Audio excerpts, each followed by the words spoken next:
calmer before the storm.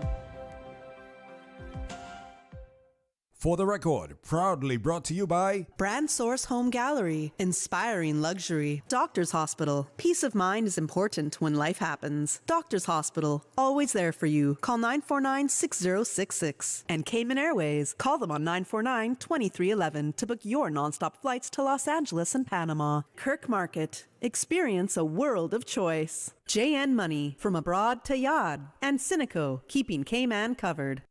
We ask our listeners and viewers to avoid any statements or comments which are abusive, derogatory, malicious, or defamatory. Do not use indecent language or make any statement that is false or misleading. Call 1-800-534-8255, 949-6990, 949-8037, or WhatsApp us on 925-3261.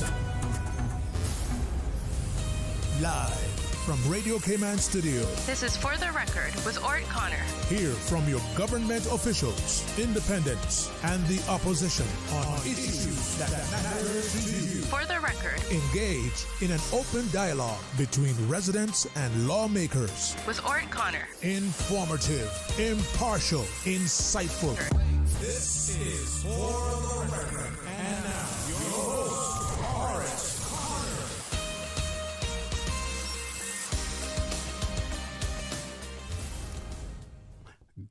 Good morning, good morning, good morning, O land of soft, fresh breezes and verdant trees so fair. Today is the 31st day of October 2025, right here in the beautiful Cayman Islands. Of course, it's also Halloween for those of you who celebrate Halloween, mostly the younger folks that will be doing that as well. So Halloween today as well. So the 31st day of October 2025, right here in the beautiful Cayman Islands. We hope and we trust that everyone had a restful, peaceful, enjoyable evening. Those of you who are on the roads, we urge you to please be extremely cautious.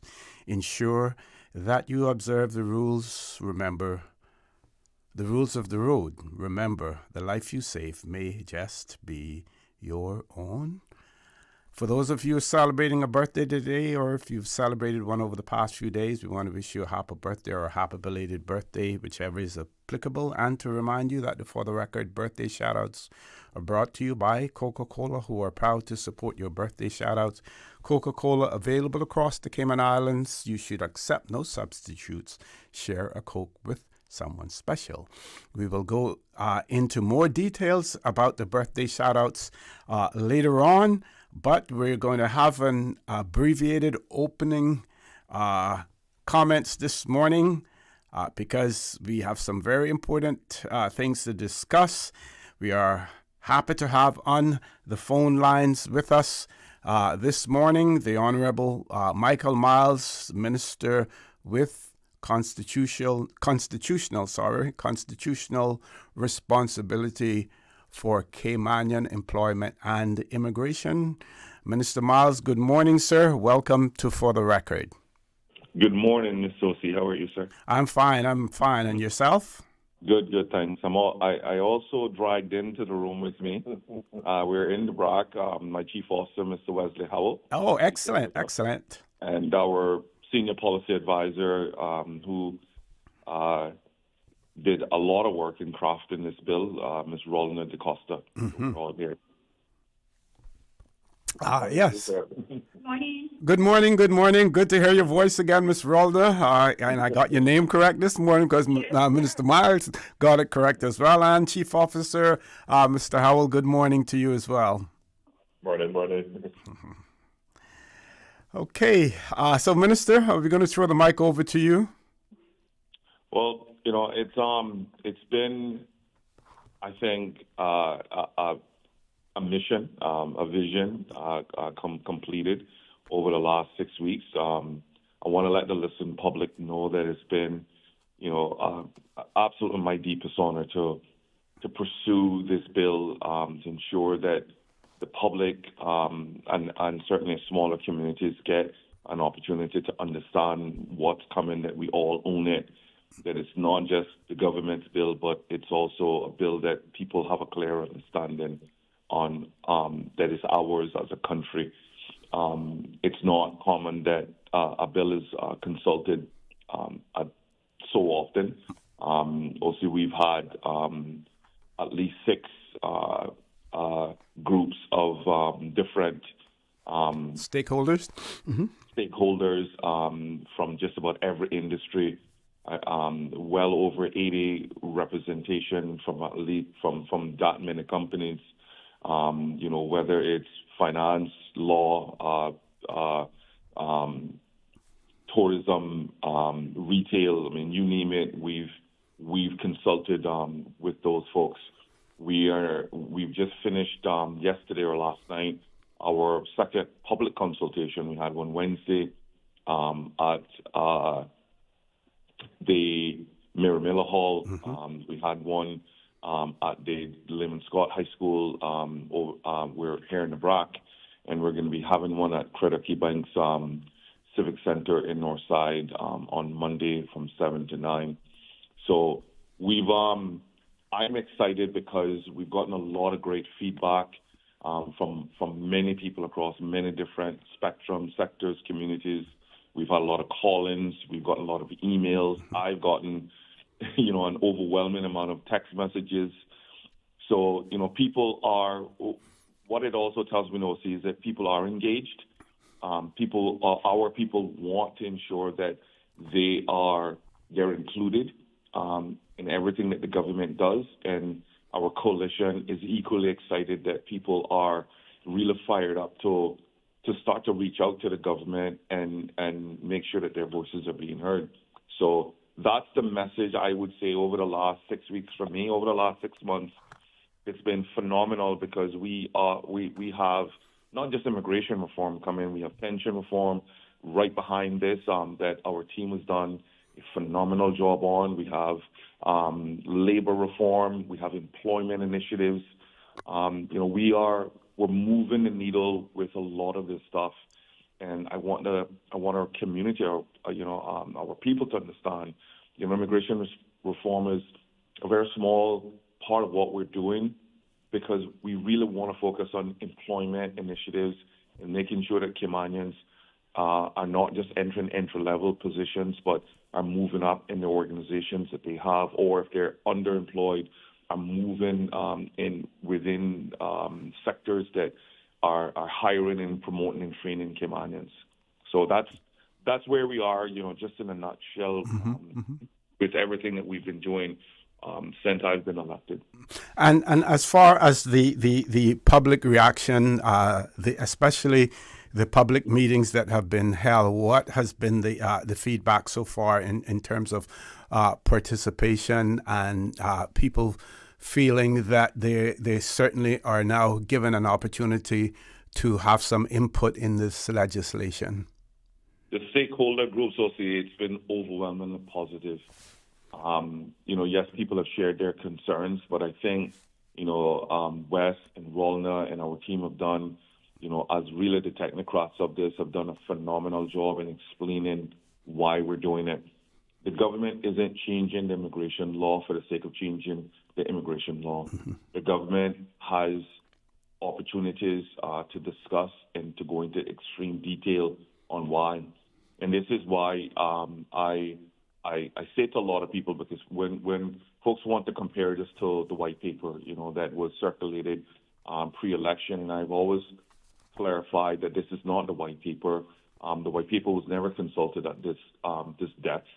And our responsibility to our people is to ensure that they understand, not just say, well, this is what's going in and you don't have a say.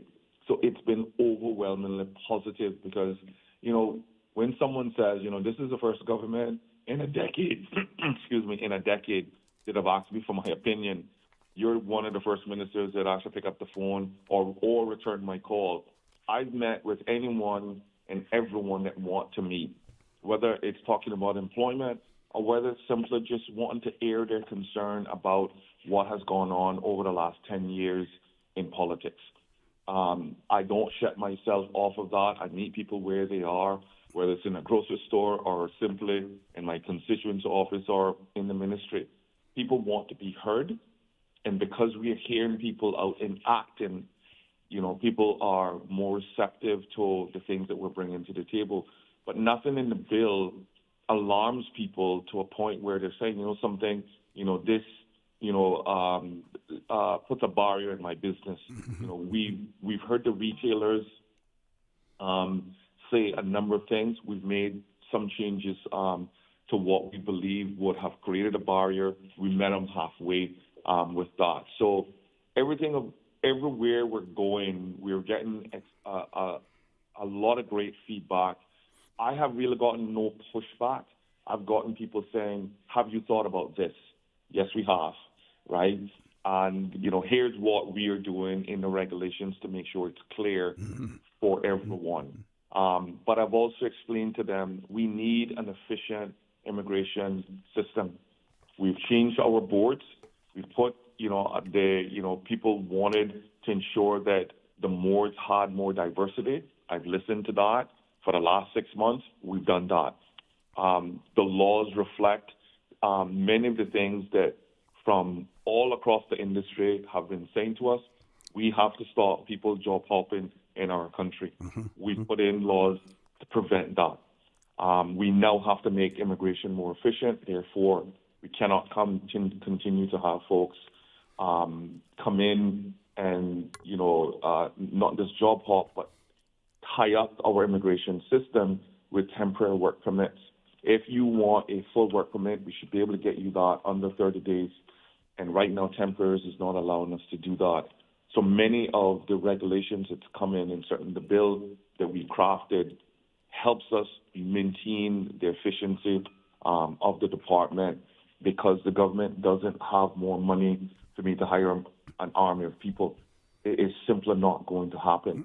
So until, we get more stable in terms of our finances, we have to do with what we have. The director is doing an incredible job with the staffing that he has. We now have to give him the technology that he needs, have to give him the support that he needs. Because for the first time, immigration can't, like I've told a lot of folks as well, immigration cannot simply just be run from the minister. People can't just be calling me as the minister, to make decisions for immigration. That's not my job, right? My job is to empower the director and his team, along with our chief officer and his team, in order for them to do their jobs. I need to get out of their way. I serve them. They don't really serve me, and I've made it very clear. They need to tell me what needs to be done so I can go fight for that. And that's what we've done over the last 6 months. Okay, Minister Myles, and your team there, we have to go to a commercial break. When we return, the old adage that politics is the art of compromise. And I'd like you to expand on what you said earlier in terms of the stakeholder groups that you have spoken to and have expressed their concerns, and how even meeting them halfway will allow this bill to pass through more smoothly through the legislative process. But not only that, but to have public buy-in as well. So we're going to take a commercial break. When we return, if you could talk about that, we certainly would appreciate that. Folks, please stay tuned. For the record, we'll be back shortly.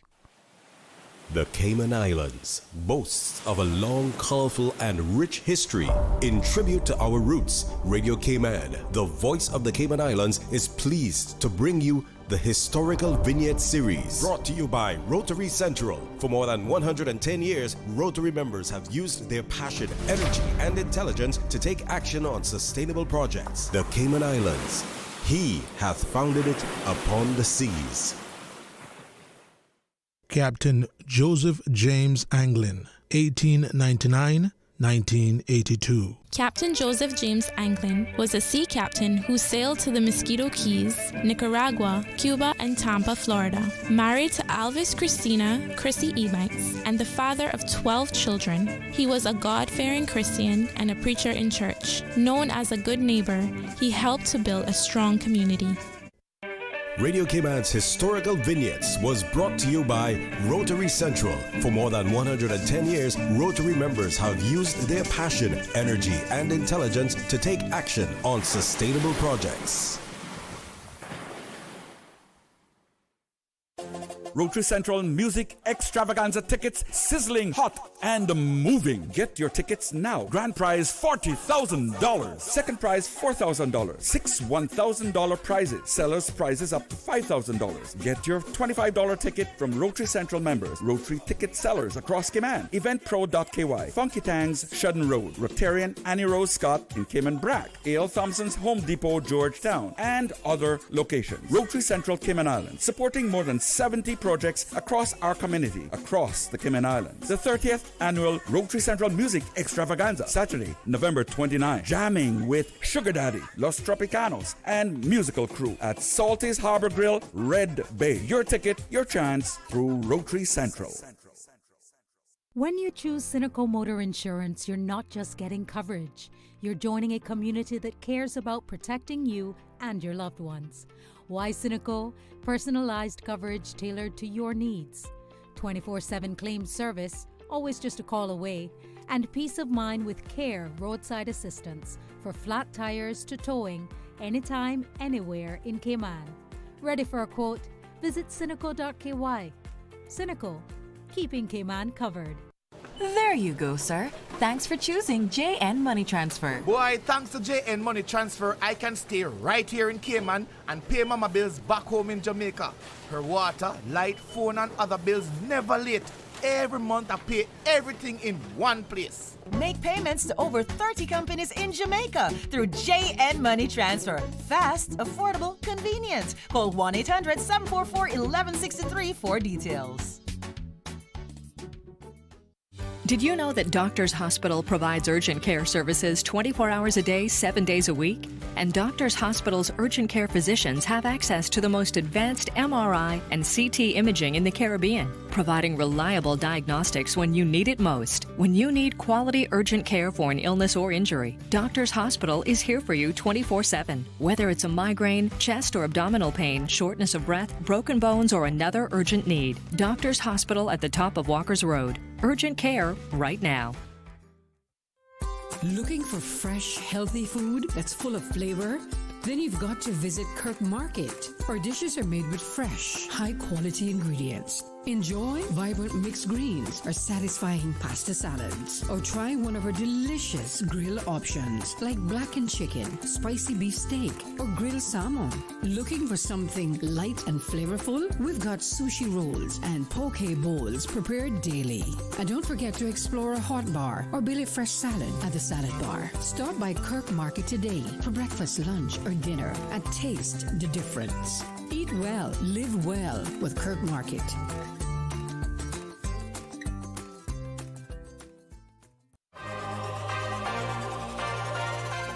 This summer, happiness is better when you share it. Coca-Cola invites you to share a Coke with someone special. Grab an ice-cold Coke and find a name. Maybe theirs, maybe yours, maybe a surprise. Because nothing says you matter like sharing a smile and a Coke. So who will you share a Coke with today? Find your name, find your friends, and share a Coke. Available now at stores island-wide. Avast ye mates, the 2025 District Heritage Days are upon us. From November 10th through the 14th, chart your course for a week celebrating Cayman's rich cultural heritage at the annual District Heritage Days. From West Bay to North Side, visit piratesweek.com and follow us on social media at Pirates Week Cayman for the full lineup of District Heritage Days and all the exciting events during Pirates Week 2025. I will see you there. Proudly brought to you by the Ministry of Youth, Sports, Culture and Heritage.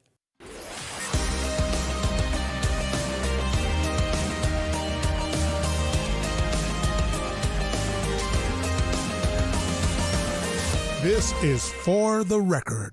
Good morning and welcome back to For the Record. For those of you who are just joining us, we do have the Honorable Michael Myles, Minister with responsibility for Caymanian employment and immigration, on the phone lines. He's still over in the BRAC after attending, hosting a meeting over in the BRAC in relation to the Immigration Amendment Bill 2025. He's joined by his chief officer, Mr. Wesley Howell, and the senior policy officer in the ministry, Miss Rolna DaCosta.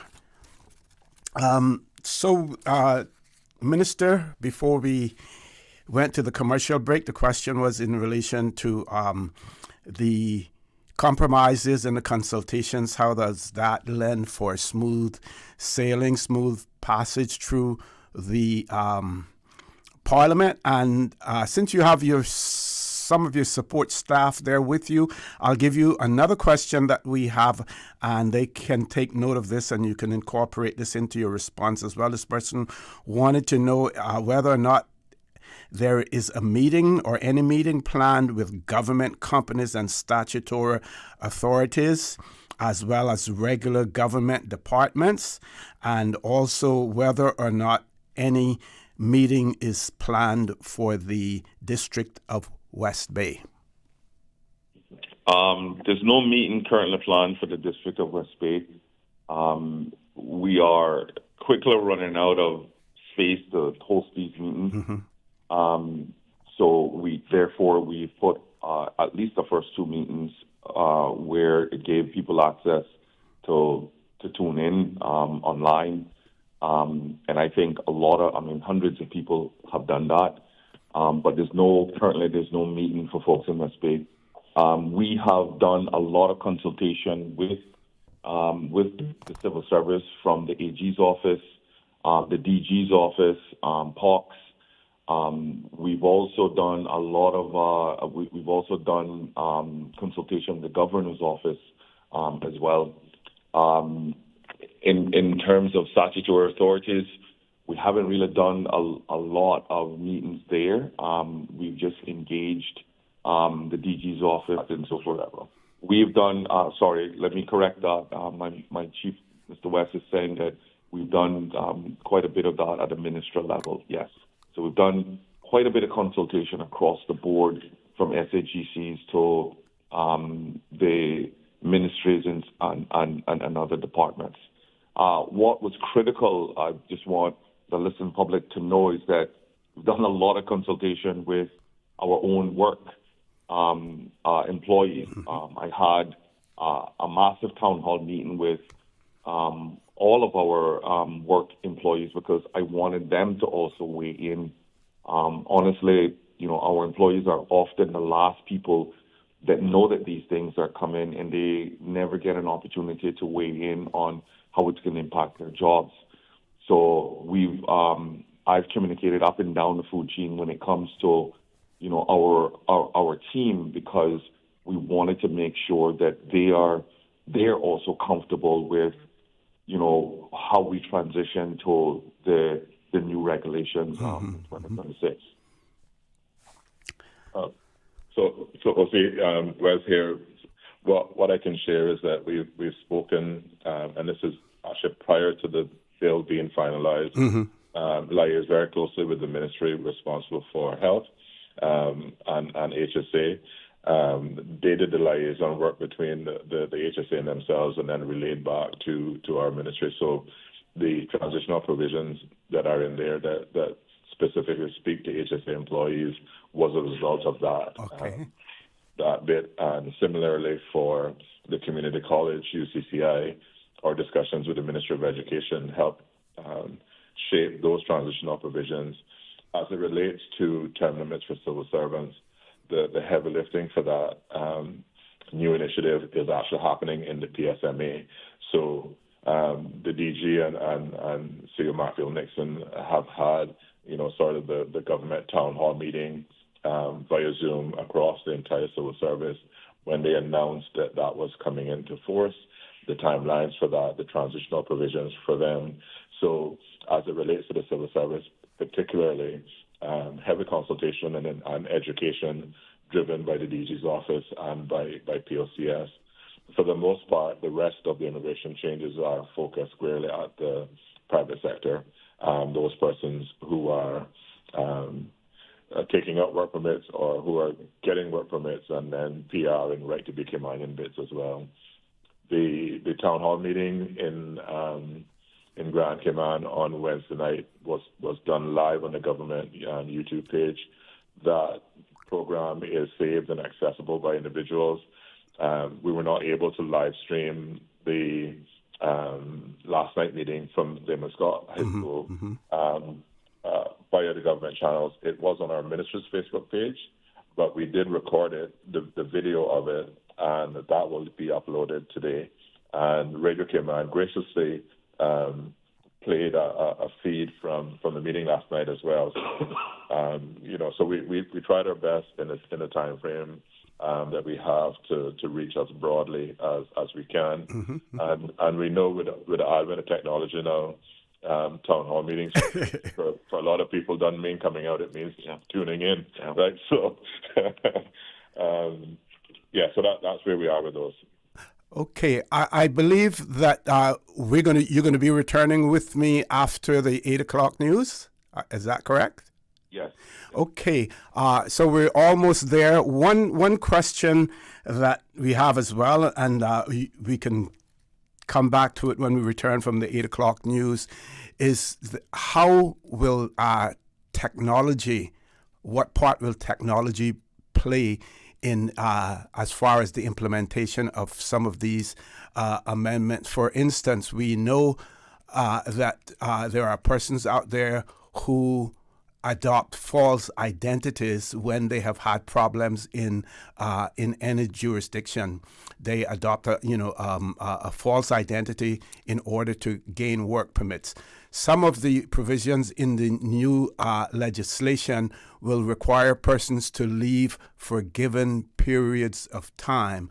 And the question would be whether or not we will be employing any type of recognition technology, be it fingerprinting or otherwise, to ensure that those persons don't attempt to circumvent the legislation by pretending to be someone they're not, or putting themselves forward as someone they're not. So if you could think about that, we're going to go to our 8 o'clock news, and we will rejoin you immediately after the 8 o'clock news. Folks, please stay tuned for the record. We'll be back shortly. Thank you, Mr. Connor. And studio time now by Foster's is 8 o'clock. When you're on the go, the experienced team at Foster's Pharmacy are here to help. Drop off your prescription while you shop or WhatsApp us and we'll prepare it, ready for your arrival. Whether you need prescription or over-the-counter medications, blood glucose testing, or advice on vitamins and supplements, we're here early in the morning to late at night. Both of our locations at our Camana Bay and airport stores are open 7 a.m. to 9 p.m., Monday to Saturday. For more info, visit fosters.ky/pharmacy. Foster's Pharmacy. Better health because we care. The voice of the Cayman Islands. 89.9 FM in Grand Cayman and 93.9 FM in Cayman Brac and Little Cayman. Silver wings shining in the sunlight. Radio Cayman. For today's biggest news. Radio Cayman, the voice of the Cayman Islands.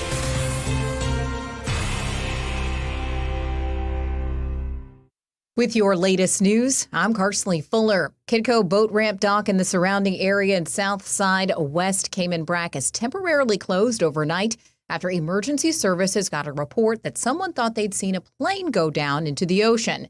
The Coast Guard has confirmed the police helicopter and the Department of Environment teams were sent out to investigate the report. The Royal Cayman Islands Police Service sent an update shortly before 9:30 p.m. saying they were aware of a reported incident believed to have taken place just off the coast of Cayman Brac and that police were working to verify it. Then shortly after 1 a.m., the Department of District Administration sent an email advising the public of the boat ramp closure until further notice. No update has been provided before news time. While Radio Cayman awaits information about that incident in the Brac, police on Grand Cayman have been busy dealing with a bomb hoax and a Grand Harbor stabbing. First up, a 43-year-old West Bay man has been busted after calling in a fake bomb threat. Shortly before 5 p.m. on Sunday, police got a call made from a public facility with a caller claiming they had placed bombs in West Bay. After investigations, officers tracked down a man who reportedly admitted that he had not placed any bombs and that the report was not true. He was subsequently arrested and charged with making a false report. Then on Wednesday, officers were sent to a wounding at the Grand Harbor Shopping Center shortly after 9 p.m.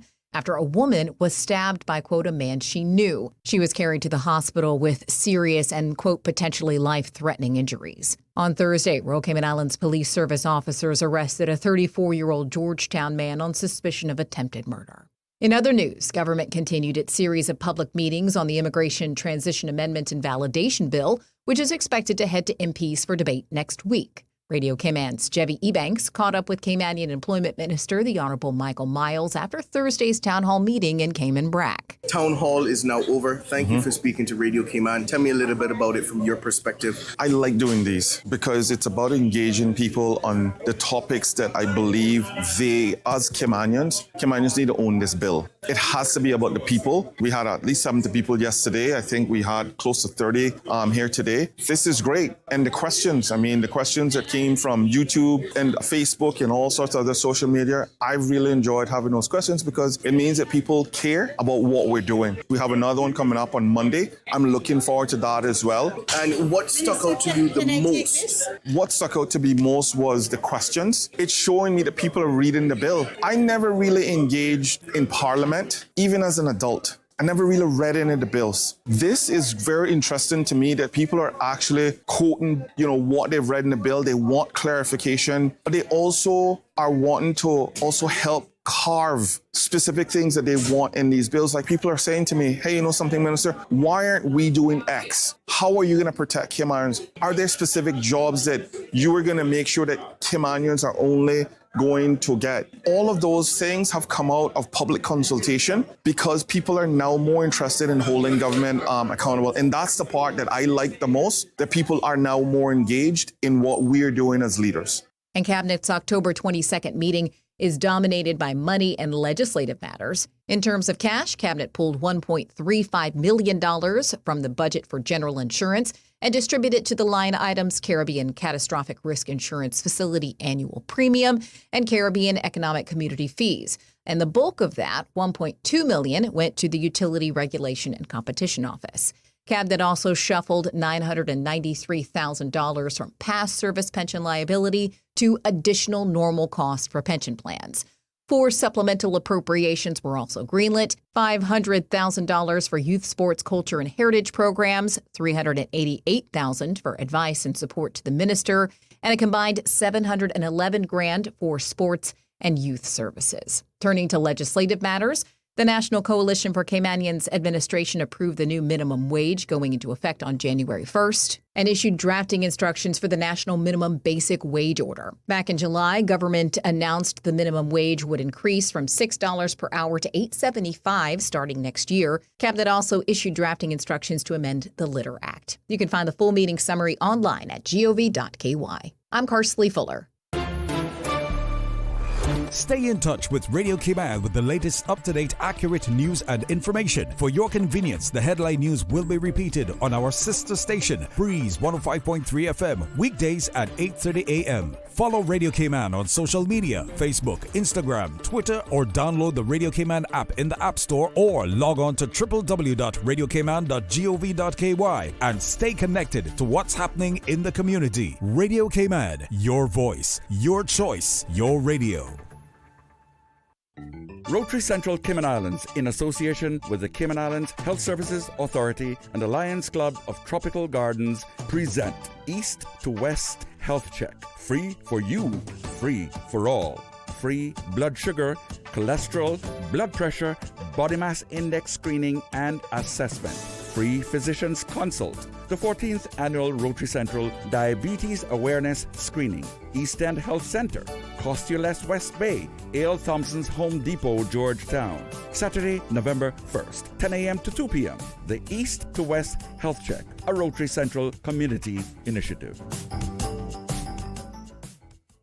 The 7:20 a.m. Weather Report, Monday through Friday, is brought to you by Credit Union. on the road to 50 years of serving our members. Visit creditunion.ky to join today. The 8 a.m. weather update brought to you by CG Britcade, where people come first.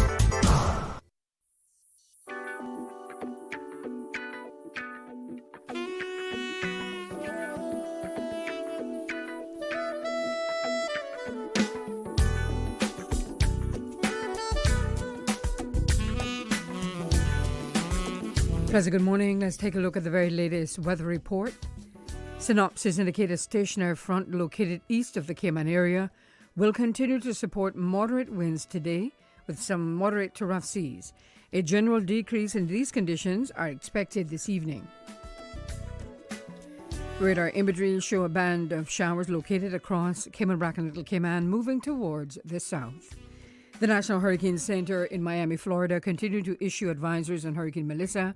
For further information, you can log on to www.nhc.noaa.gov. Forecast for the Cayman Islands for today, calling for partly cloudy skies with cloudy spells and a 20% chance of showers, mainly across the sister islands of Cayman Brac and Little Cayman. Temperatures today would be near the mid-80s. Winds will be north to northeast at 10 to 15 knots with higher gusts, and seas will be moderate to rough with wave heights of 4 to 6 feet. Swells remain likely along the northern and western coast. Small craft advisory is in effect for today. Tonight we can expect partly cloudy skies with cloudy spells and a 20% chance of showers. Temperatures falling near the upper 70s tonight. Your winds will be north to northeast at 5 to 10 knots, and seas will be moderate with wave heights of 3 to 5 feet. Swells remain likely along the northern and western coast for tonight. Low tide will be this morning at 11:45, high tide this evening at 5:52. The sun will set this evening at 5:51 and will rise tomorrow morning at 6:27. And the outlook is calling for an induced trough lingering in the Central Caribbean to interact with the stationary front as they both move back across the Cayman area this weekend, supporting the chance for some scattered showers. And that's the very latest on your weather report.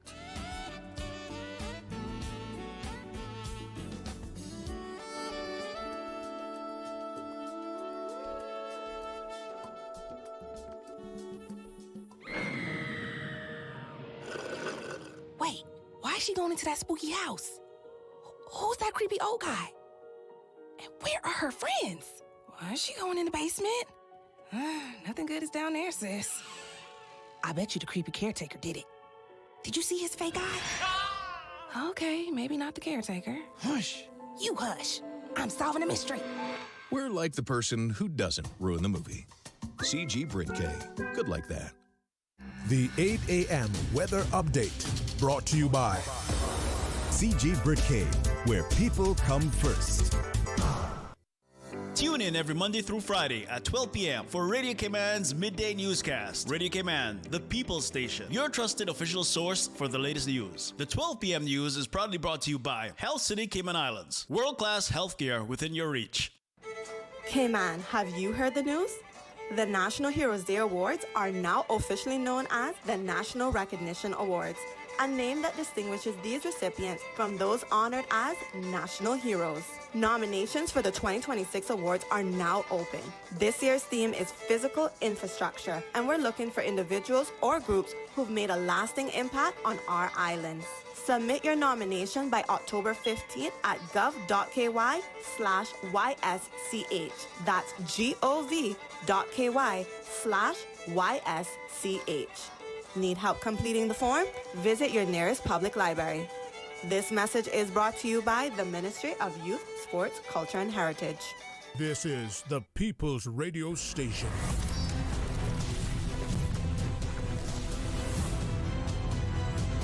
Radio Cayman in the Cayman Islands. The traffic report is brought to you by Subway. Enjoy a delicious start to your day with breakfast from Subway. Checking in on traffic, see how the traffic is shaping up this morning. If you're coming from the east, traffic on Shamrock Road further up is moving along at a moderate pace. Further down, a little different story as traffic lays steadier. As you approach the Linford Pearson Highway, And coming off of Bobby Thompson Way, moderate flow of traffic as well as Agnes Way. Slow moving traffic on Cool Road, heading east on Cool Road. Traffic is moving at a moderate pace. Coming from the West Bay 4-way stop, flowing light to moderate. As we look to the West Bay Road in front of the Ritz, traffic heading towards the Georgetown area is steady bit flowing. Heading towards the West Bay area, moderate flow of traffic. Godfrey Nixon Way and Eastern Avenue flowing at a moderate pace in both directions. And coming off of the Esley Tibbetts Highway, steady bit flowing traffic. Continuing on to Northstown Road, Industrial Park area moving at a moderate pace. And that's the very latest on your traffic. Join us again at about 10 minutes past 12. We'll give you another look at traffic. Remember, click it or ticket. Did you know ordering your favorite sandwich from Subway just got easier?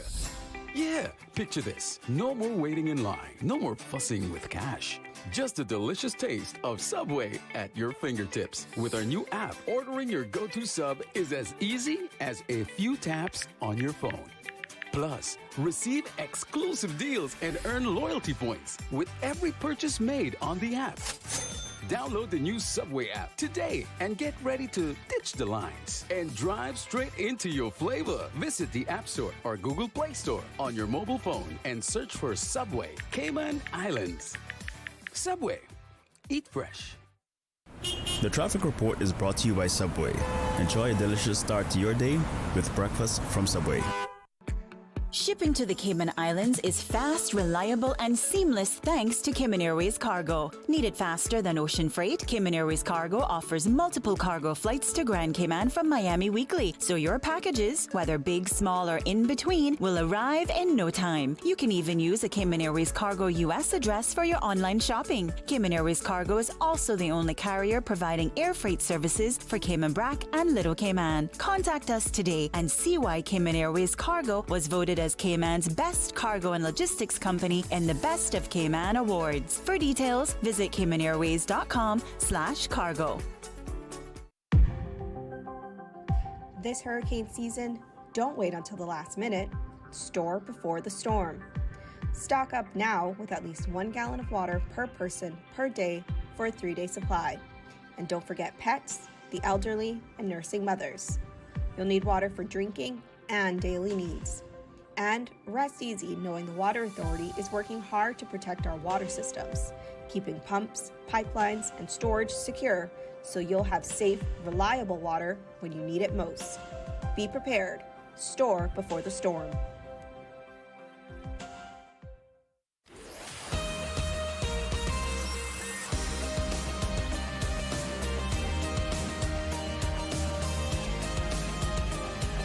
For the record, with ORRETT Connor. Good morning and welcome back to For the Record. For those of you who are just joining us, the first half hour of the show, we featured the Honorable Myles, Minister with Constitutional Responsibility for Caymanian Employment and Immigration. He has joined us from the BRAC, along with Chief Officer Mr. Wesley Howell and Senior Policy Advisor, Ms. Rolna DaCosta as well. Minister Myles, yes, welcome back, sir. Thank you. And the question before we went to our 8 o'clock news had to do with the use of technology and what we don't want you to give away all of the secrets, but will provisions be made to ensure that those persons, those bad actors, we're able to police them? Absolutely. And one of the exciting parts of this, OC, is that it's not going to be done in a vacuum, right? So technology is something that we're looping in because multiple departments and ministries are on board with this. Mm-hmm. So, for instance, we have to start sharing information, and information have to be information have to be shared with us, with DCI, RCIPS, Customs and Border Control, the Health Insurance Commission, HSA. All of these are areas that are servicing some sort of guest workers. So we are going to, in this law, there is a caveat carved out that forcing all of those departments to share information with us. We will then set up a memorandum of understanding to ensure that we are not certainly trampling on data protection. So we know what information we need from them, and they know what information that they need from us. So that's well in advance now. We've advanced stages for that. The funding is in place. I spoke to all of my colleagues. They're on board. Their frustration is that, their departments aren't getting information from us either to do their jobs effectively. Mm-hmm. But one of the most critical, I believe, partnerships that we've pursued, I pursued and I know West have pursued as well, is the partnership with education. Education is now critical to our success because they are providing graciously approximately $40 million a year in scholarship. And we don't know those recipients' names. So we don't have an accurate count of the labor demand. So we have well over 1,180 people overseas, all Caymanians, that are in scholarship. We need to know who those young people are, where they're studying, what courses they're going to be coming back with, so we can start to help them transition back into employment. Because the major concern from parents, grandparents, and certainly young people themselves are, I can't get a job when I come back. I've just spent 4 years overseas, and now I'm having to wait sometimes years. Like I have, young people from all over the world calling me or sending me emails saying, I've applied to 50 jobs, 100 jobs, 60 jobs, and no one have contacted me back. We need to make that right. So the information sharing between us and the ministry is critical to the success of our nation as well. Okay. And also, you did ask the question about how we work to stop bad actors from entering. So currently within the Immigration Transition Act, there is a provision under Section 63, subsection 3, where the Director of Work or the board shall cause to be taken and retained electronically a worker's fingerprints. We're not practicing that now, and the way that the technology is moving, we will likely be seeking an amendment to that to include biometric data, i.e. facial recognition and so on. So the kiosks that are deployed at the airport currently are capable of capturing both fingerprints and biometric data, i.e. images of your face and so on. Okay. So,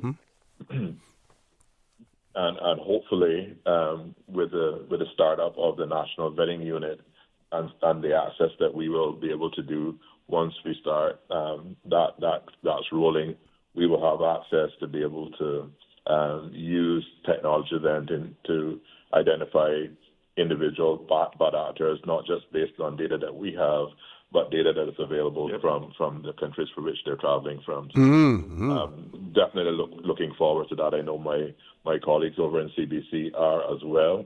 So we're working very closely on those bits. But that is some exciting use of technology that will help to better secure our borders for particularly from people who will find the means to reinvent themselves with fraudulent documents. I like the way you put that one, reinvent. Yes. One of our listeners also wanted to know, because this has been repeated by several of our callers about linking the grant of Caymanian status to the rate of population growth or in the Cayman Islands. Let me just try to find exactly what the person said in that regard to ensure that I don't. Okay. It says here, why has the government rejected the suggestion that status grants should not exceed the net population growth amongst Caymanians as of right. So can you speak as to whether or not that was taken into consideration at all? Yes, I'm quite familiar with the person who wrote that, and I've explained to him as well is that cabinet does have discretion on 4 status grants per year. That we do use that exercise, and a matter of fact, since we've gotten in, I think we've approved 1, 2, sorry. And our responsibility is to certainly hold that discretion. What we've done within the law is that we've pushed out status grants and PR, all of those, and RRC, up a lot further. We're making it a lot harder. Now, if we believe that we need to review how we're doing this again, we will do so. But I don't think that is where we need to go right this minute. It's not that we're discounting it. It's just what we have right now. We believe that it's going to work better for our island. And again, I thank this individual for providing certainly his contribution to this. But we also have to ensure that we are practical about the things that we're doing and that it doesn't force us in court and losing a lot of money. I want to make sure that I'm not harming our population either, or I'm not, one of the questions I got is, well, why don't we just make all of this retroactive? We can't. It is, it is not going to work that way. People think that we could just legislate everything. We cannot do that. We've spoken with the AG's office, and we have to make sure that these things are done in a practical way where we don't end up in court and lose and then end up paying for those people's legal fees as well. So I take the callers or I take the contribution certainly with a lot of respect, but we are going to pursue this first, where we're going, and then if we believe that we need to put something more stringent in as what this contribution is, we will certainly do that. And I'll see if I can jump in really quick. Sure. Work is progressing on drafting instructions for changes to the PR point system. So the one common theme amongst all of the political candidates are too many people getting PR, too many people becoming Caymanian. So I can say that the work that we're doing to bring drafting instructions for cabinet support is designed around making that process more difficult, so less people qualify. We can be more targeted at what persons and what skill sets and so on are given a benefit to get PR and therefore go on to become Caymanian. But the goal is definitely to turn down that tap so that the flow isn't the level that it's flowing now, and that number would be reduced. So it's not the same concept as the writer, but rest assured that our marching orders is to bring legislation to the country that will reduce the sheer numbers that are going through now. And I believe, based on all of it, between this bill, this is also the first phase, OC, and I've explained that to all of our stakeholder groups, certainly all of public consultation. This is just the first phase for us. There is a second phase to immigration reform that will be coming once this bill is through Parliament. And I'm excited about bringing, more of that as well, because there are other loopholes that we need to close. What I've been trying to do since I've gotten into this particular ministry is not spend years fighting the system and trying to bring perfect legislation through. And then, after 4 years, we've accomplished none of it. So we've broken down the legislation to say, okay, what do we need right now that is going to turn off the spigot of PR and status? Okay, well, we need to review or revise the point system. We have that come in. We need to change our labor law to make sure that it's consistent with our immigration law. We need to improve our pension law to make sure that it's consistent with our labor law. We're doing all of that in tandem. And in 6 months, I want to make sure that the listening public understand we haven't been sitting on our hands. And yes, hard decisions have had to be made, and not all of this people liked. But it is a fair bill that we believe that is going to ensure that that spigot is certainly turned way down. And to address the concerns of those in the business community who may fear their inability to attract persons to the islands, with specialized skills, may be hampered. What you've said in relation to not only focusing on work permits, but also focusing on employment of Caymanians, training of Caymanians, that should assuage some of the concerns that those in the business sector have if they genuinely want to employ Caymanians who are capable, once all of these other connections are made as far as education and training is concerned. And that's where our administrators and our department comes in. That's where our boards come in. We want to make sure that all of this stuff is consistent, that our administrators and department is making the same decisions that our board, that our 4 boards are also making. Hence, some of the revision of people that's done on the boards. We wanted more industry influence on the boards because we want certainly our department to also understand that industries are also changing. They're demanding different skill sets, different qualifications. Mm-hmm. And we wanted to put more industry people so we can get a more robust talent pool as well, because we know we are in the top 5 of, some of the most demanding high-tech, certainly jobs, legal experts, insurance experts. Mm-hmm. We want to make sure that we can still attract those people. But guess what?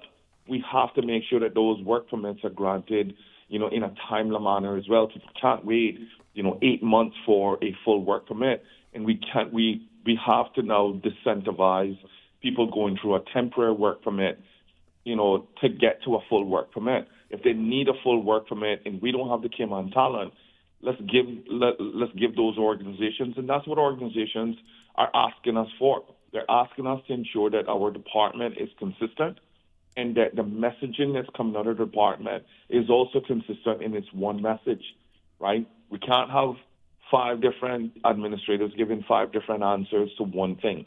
We have to be more consistent, and we have to make sure that the boards are consistent with also processing work permits. Our boards haven't been doing that, and we have to make sure that that changes. In addition to that, OC, I know from, I know that you sit on the business staffing plan board, so you would know, the great work that you guys have been doing is making sure the business staffing plans are also consistent and hiring Caymanians, training Caymanians, mm-hmm. providing internships, providing scholarships. I mean, just over the last 6 months that I've been involved with the business staffing plan board, over $700,000 have been donated to UCCI, in aid of scholarships and training Caymanians. So those are the things that we want to see more. And this is what I've said to the business community. We are not anti-business.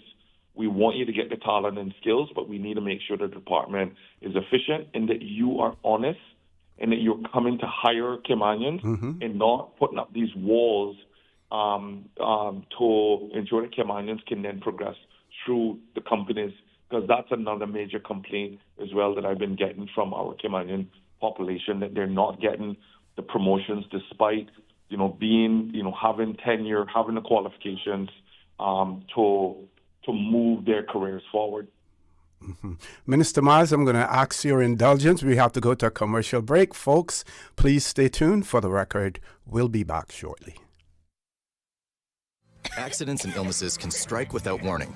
Ouch! When it comes to urgent care, every second counts. At Doctors Hospital, we have a dedicated team of experienced doctors and nursing staff available to you 24 hours a day, 7 days a week. Don't waste time in an overcrowded emergency room when you need urgent care. Whether it's a broken bone, a severe infection, or a sudden illness, trust in Doctors Hospital's unwavering dedication to providing the best immediate care. For complete urgent care when you need it the most, choose Doctors Hospital, located in Georgetown, 16 Middle Road.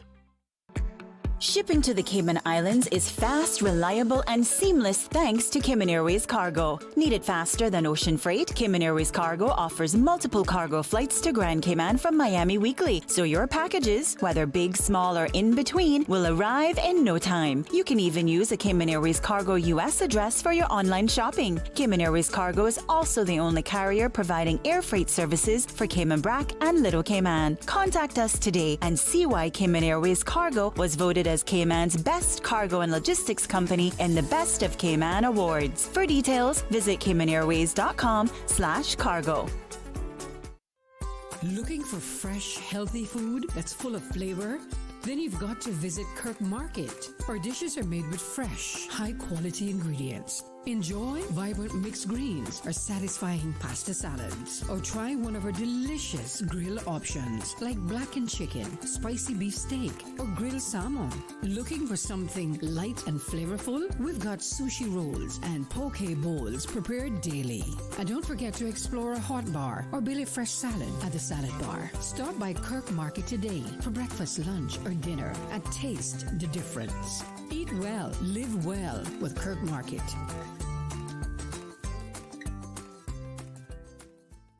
When you choose Cineco Motor Insurance, you're not just getting coverage. You're joining a community that cares about protecting you and your loved ones. Why Cineco? Personalized coverage tailored to your needs. 24/7 claim service, always just a call away. And peace of mind with CARE roadside assistance for flat tires to towing, anytime, anywhere in Cayman. Ready for a quote? Visit Cineco.ky. Cineco, keeping Cayman covered. Babe, not tonight. You keep poking me and I need to be rested for meetings tomorrow. What? I was almost asleep. That's the mattress spring I keep telling you about, not me. We really need to get a new mattress.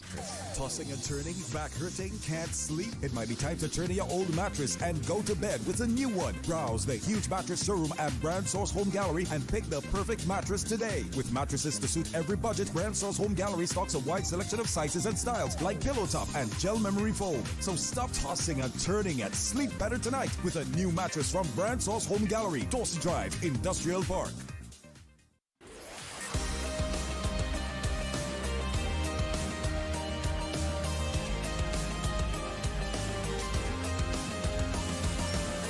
This is For the Record. Good morning and welcome back to For the Record. For those of you who are just joining us, we do have the Honorable Michael Myles, Minister for Caymanian Employment and Immigration, as well as Chief Officer Mr. Wesley Howell and Policy Advisor, Senior Policy Advisor Mr. Ralna DaCosta. They are in the BRAC, so we're engaging over the phone with them. One of our listeners has written in and said, good morning. Very good conversation this morning. Looking forward for all these new ideas and to be for all these new ideas to be used as soon as possible. Thank you, government. So we want to thank that listener for that as well. This person has written and said, has the ability to attain permanent residence been made more difficult? As this, along with anchor babies, are two big problems. People on work permits and their dependents should have to return home to have babies, as it was in the 80s. I think in the 80s, when that was done, there was really no legislation that required a person who was pregnant to leave the jurisdiction to have their child. Our nationality laws have ensured that whether or not a child born in the Cayman Islands, the legislation certainly addresses how that individual, how that child would obtain any type of citizenship in the Cayman Islands. But Minister Myles, you did mention my presence on the as a member on the Business Staffing Plan Board. And one of the things that I and other members are looking forward to is more engagement with those companies that have business staffing plans. I remember when this concept was first introduced in legislation, the chair at that point in time, as well as the board, would have face-to-face meetings with those applicants for business staffing plan. And I believe that is one of the things that we may need to resort to, rather than just having these paper trails and communications via electronically, as opposed to face-to-face, so that you can certainly understand more what a company is seeking, and they can also understand what the board's concerns are. And you basically come to an agreement in terms of how many positions you're going to allow for whatever. They need to justify why those positions are needed at this point in time, because what we basically see is we see companies just submitting numbers without any rationale behind it as well. Absolutely, OC, and that's where we're going. That's why it was important for us to give you more skill sets on your board, more folks from the HR and certainly legal standpoint. We've also did the same thing with the work permit board, because what I am going to be doing, and certainly encouraging your team to do, is to continue to invite more and more companies. We should be meeting every single month. We should be meeting with 5 to 6, 10 companies every single week, understanding how their business is changing, because business is changing. People are outsourcing stuff. We want to make sure that Caymanians have jobs. We need to understand where the business is going. So therefore, the business staffing plans have to be communicated by people. And I know that you guys have actually started doing some of that. I've sat in on some of those meetings as well, and it's been great to have a clear understanding of where and how companies are hiring Caymanians, training Caymanians, and promoting Caymanians. So more of that to come. But I'm happy that your team have actually taken the bull by your horns and said, we're no longer going to just read paper. We need to get people in and talking to us. Yes. Can we talk a little bit about the roadmap as far as the draft legislation is concerned?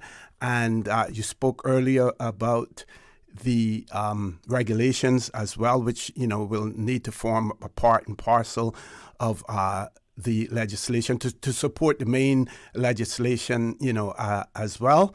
And I believe when Ms.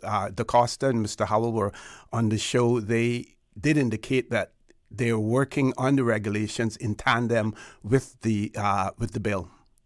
Yes, it is, and Cabinet will be passing because that don't have to go to Parliament. So Cabinet will be passing that as well. And again, it's common sense of the bill is the most important thing that people needed to understand. The regulations goes into the depths of how the bill, will be put out there. The sort of gut of what the bill will be. The rules and so forth of this.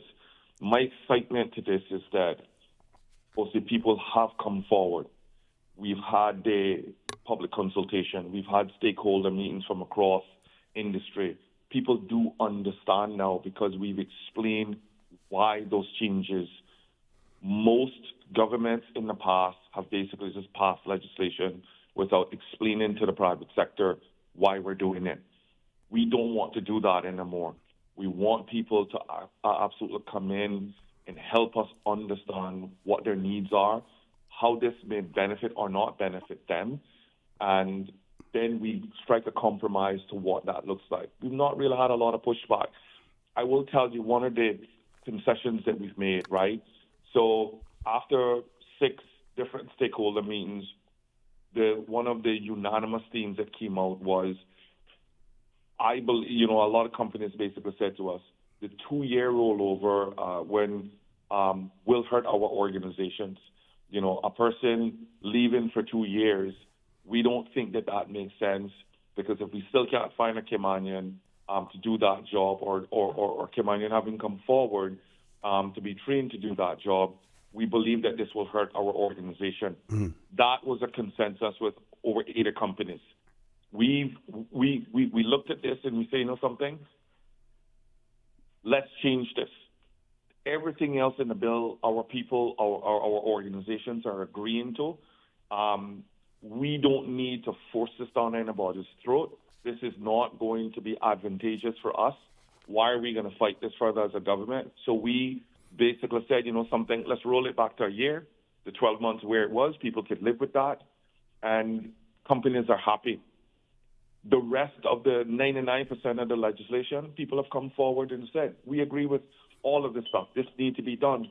We don't want people to be job hopping anymore. We are investing in folks from all over the world, and they come here, they stay with us for a couple of weeks, couple of months, and then they're jumping for $1 or $2 more. We cannot have that anymore. So there's a number of things that we have actually put in place to make sure that we can, you know, give the companies the concessions that they need so they can continue to get the talent and skills to hire Caymanians, train Caymanians alongside their foreign nationals. Mm-hmm. One of our listeners, they're sort of like in time with us because they were able to send us WhatsApp message at the same time that you were talking, and they were curious to know why not keep it at 2 years and then let any entity who feels that it is inconvenient for them, let them make the case to exempt them from the 2 year and make it 1 year rather than just reducing it to 1 year. It's not really worth their time to associate. It is an administrative nightmare to go through all of that. I don't need to, you know, legislate or go through, you know, 53 1Bs and all of this from ministerial level. You know, I want to make sure that we can meet, and why I said this is because I want to show that we are able as a government to meet business halfway. We're not anti-business. We're not here to just lock business down and make it extremely harder. The government earns over $500 million just from one sector, the financial services. We don't need that to dry up. We don't need business to take take business to other jurisdictions. So we don't need to make this harder. What we want to make sure is that businesses are hiring Caymanians, training Caymanians, and promoting Caymanians. We need to make sure that businesses are providing internships, apprenticeships, scholarships, right? We have to make sure that businesses are good corporate citizens. I don't want to turn good businesses to where they're now skirting the law. We don't need that. We have also focused too often on the bad actors and not rewarded good citizens. We have good businesses. We don't focus on them. I want to get to the part where we're rewarding businesses for all of the great work that they're doing within our country. You know, when you look at all of the NPOs that are out there, the private sector is who's funding a lot of this, not just the Cayman Islands government. So we need businesses to be profitable. So we don't need to make this harder. If we believe that it's being, taken advantage of, we can always change this to where it's 2 years. But right now, this is not a fight that I'm willing to pursue because 99% of the bill is moving through. We can use this as a concession. And I'll see if I can jump in there. Sure, Mr. Howell, go right ahead.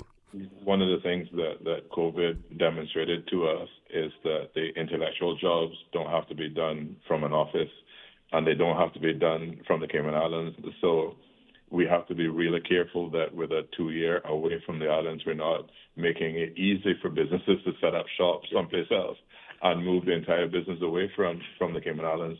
A lot of the work that folks are being done now can be done remotely, particularly in the financial services area, engineering, accounting. Those are all jobs that you don't have to be in an office to interact with your peers and be able to do work. Yeah. Okay, thank you very much for that, folks. I'm going to crave your indulgence one more time. We have to go to a commercial break. Please stay tuned. For the record, we'll be back shortly. My mom Mom's a superhero. She always knows what to do when I feel icky. Yesterday, we went to West Bay Pharmacy, and they had everything she needed. Medicine, my favorite band-aids with dinosaurs, and even flavored vitamins. Mom says they keep our family healthy. I think they're magic. But don't tell anyone. I think superhero shop at West Bay Pharmacy. West Bay Pharmacy, where the superheroes shop. West Bay Pharmacy and Centennial Towers. Convenient quality care is just around the corner.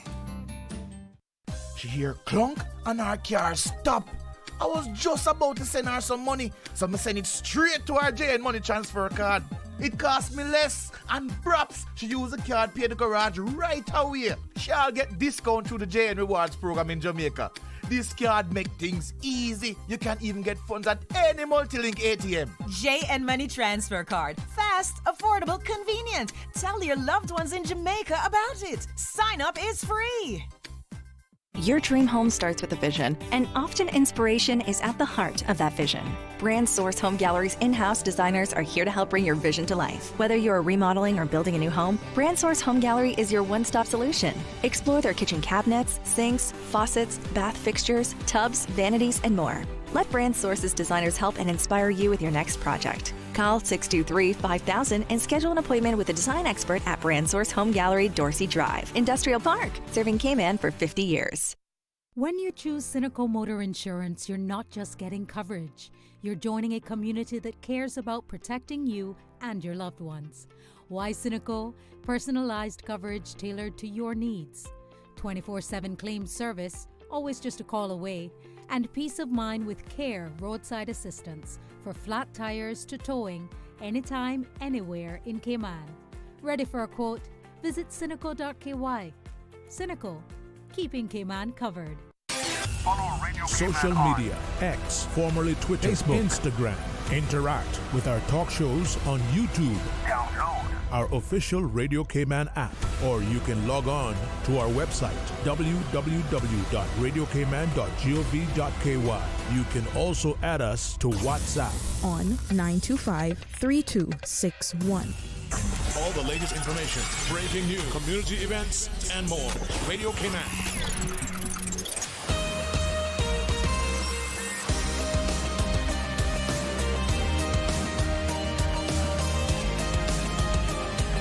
For the Record with ORRETT Connor. Good morning and welcome back to For the Record. We're on the phone with Minister Myles, who has responsibility for Caymanian employment and immigration. He's over in the BRAC with his team after concluding a consultation over there last night with the people of the BRAC as well.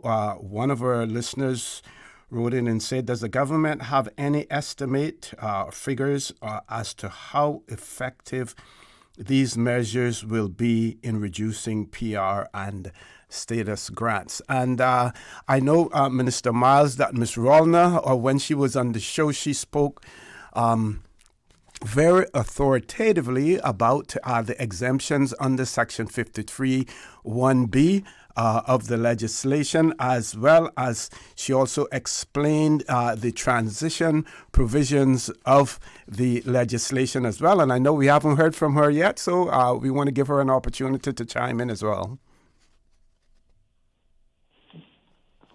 Yes, sir. The legislation currently, the Immigration Act has 53(1)B provision, as you mentioned. Mm-hmm.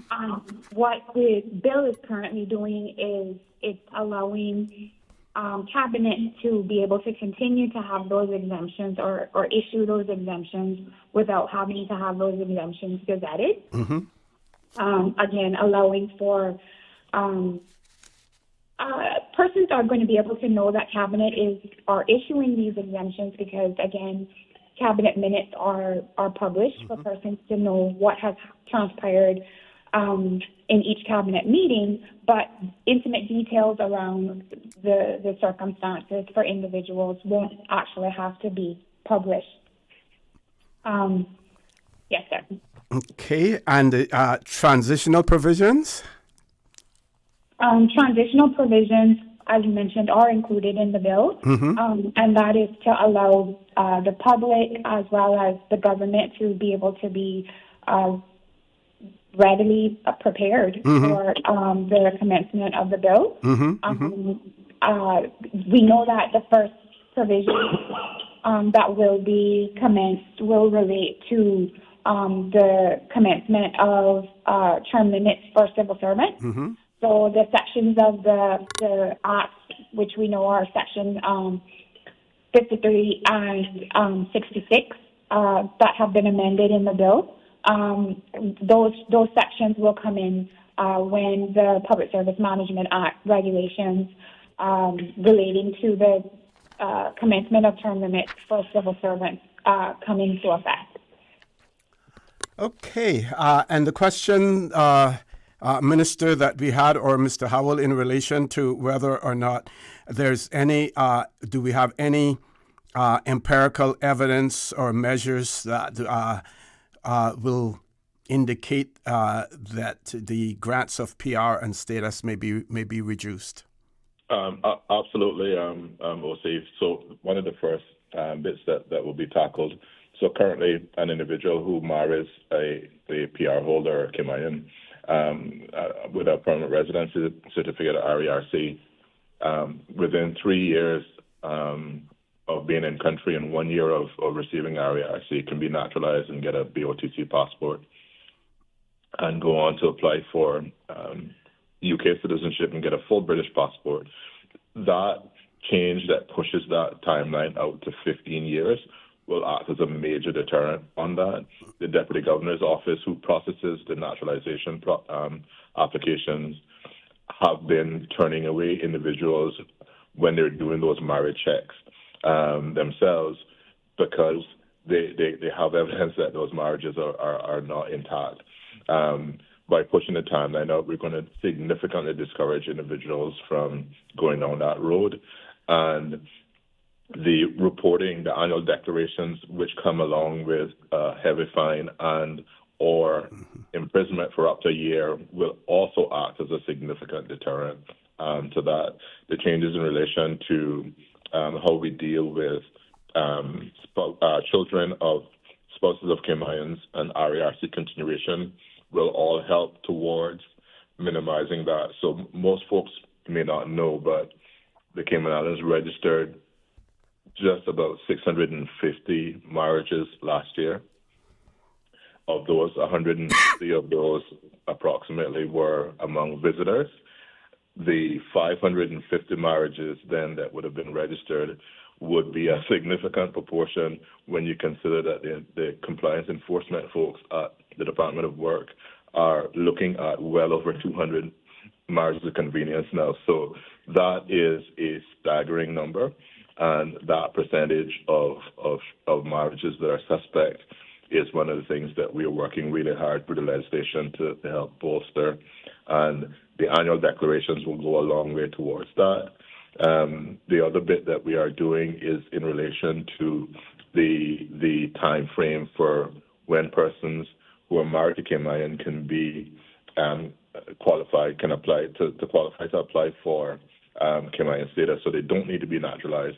That's currently 7 years, being pushed out to 15 years.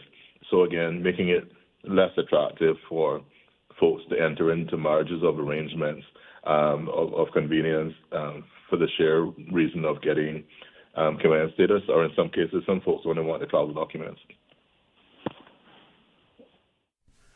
We do have a string of questions here. I'm going to read them out. I believe some may have been covered before, but maybe this person is joining us late. So one of the questions, what about PR point system? Will we be implementing any of the suggestions from the Committee on PR changes? The other question, will there be a hard rollover implemented? You spoke about that earlier, that after consultations, the rollover period now will be 12 months instead of 24 months. Other question, will they be increasing the qualifying salaries for work permit holders that want to bring their children here? And Mr. Howell and Ms. Rollner both spoke about that when they were here in the studio. Person says, we hope that The businesses aren't just holding the jobs for work permit holders until the year is up. They also hope they start putting people's pictures in the papers, etc., when they apply for permanent residence or status. And they also hope that there are clear regulations on how PR and status can be revoked. That would not be in the regulations, I believe. That would be in the law as far as revocation or loss of PR or status. Yeah, so see, it is absolutely in there. I want to start with, we have in this current bill, we have moved where a person can add a dependent in terms of how they qualify salary-wise. Currently it's $3,500. We're moving that to $5,000 to add an additional dependent. Currently it's $500. We're moving that to $1,000. So all of these things have been moved because they have all been loopholes that we've seen. And the cost of living in the Cayman Islands have also increased dramatically from when all of these things have been done. So we want to make sure that people aren't coming to the Cayman Islands, bringing their dependents and then ending up on some level of social services. We have seen a lot of that through the food banks. Churches have all reported an uptick in foreign nationals coming to them on a regular basis to get food handouts, clothing handouts, etc. We cannot continue to import other people's challenges within the Cayman Islands. We have our own, and I'm very empathetic to other nationalities and countries that come to our country, and I have a lot of time and respect because they do add skill sets, experience, and they certainly help us build our country. But we can't import, folks who are struggling and bringing their folks here, and then we end up as a government having to take care of them. And our NPOs are really responsible for also collaborating with the government to take care of our people. So we're putting quite a number of safety measures in place to protect us socially as well, to reduce also some of the traffic that's on the road. We're bringing, a number of different pieces of legislation to reduce traffic on the road, to make sure that everybody don't just come and just want to get a car. So we're moving towards improving our transportation system. Minister Ebanks is working very hard on producing that initiative to move forward. But these are all things that we're doing together as a government and not in a silo. Minister Myles, do you have a hard stop at 9 o'clock, or can we stretch it? Let's go to 9:30. 9:15. Sorry, OC. 9:30. We'll be pushing it. 9:15. We have a hard stop at 9:15 for us to get to the airport. Okay, so we're going to go to our headline news now, and then when we return, because I want to give you an opportunity for not only for closing comments, but anything that may have been missed that you may want to re-emphasize, you or your support staff there as well. So, folks, top of the hour headline news. When we return, the conversation with Minister Myles, Ms. Rolna DaCosta, and Mr. Wesley Howell, all over in the BRAC, will continue after headline news. About us. Living in your head rent-free all this time. We must be relevant. Radio Cayman since 1976. From Radio Cayman's newsroom, this is Headlines. Local, regional, international news. The headline news is brought to you by Kirk Market and Health Services Authority. Shortly after 8 p.m., emergency services got a report of what appeared to be an aircraft falling, followed by a flash resembling a, quote, explosion in waters off Cayman Brac. The Royal Cayman Islands Police Service says responders, quote, immediately gathered information and deployed both air and sea assets Thursday night to conduct a thorough search based on eyewitness accounts. Despite extensive efforts, no evidence of the incident has been observed at this time. However, police noted that there was limited nighttime visibility that affected operations. The matter was declared a major incident at 11:15 p.m., and the search efforts will continue today. In international news, UK Prime Minister Sir Keir Starmer, quote, fully supports Buckingham Palace's decision to strip Andrew of his titles. Starmer says, quote, our hearts go out to Virginia Giuffre's family and his, quote, utmost sympathies remain with the victims and survivors of abuse. Andrew was stripped of his prince title Thursday evening and will leave his royal mansion in Windsor. Buckingham Palace's dramatic statement on Thursday night came after months of pressure over Andrew's private life. In a posthumous memoir published this month, Virginia Giuffre repeated allegations that as a teenager, she had sex with Andrew on 3 separate occasions. Andrew has always denied the claims. And protesters have taken to the streets in Tanzania for a 3rd day, defying warnings from the country's army chief to end the unrest. Demonstrations have been taking place in major cities, with young protesters denouncing Wednesday's election as unfair, as key opposition leaders were excluded from contesting against the president. An internet shutdown remains in place, making it difficult to confirm reports of deaths. Those are your headlines. I'm More Carson news Weaver. available at www.radiocayman.gov.ky. Check out our social media pages: Facebook, YouTube, X, formerly Twitter, Radio Cayman Headline News.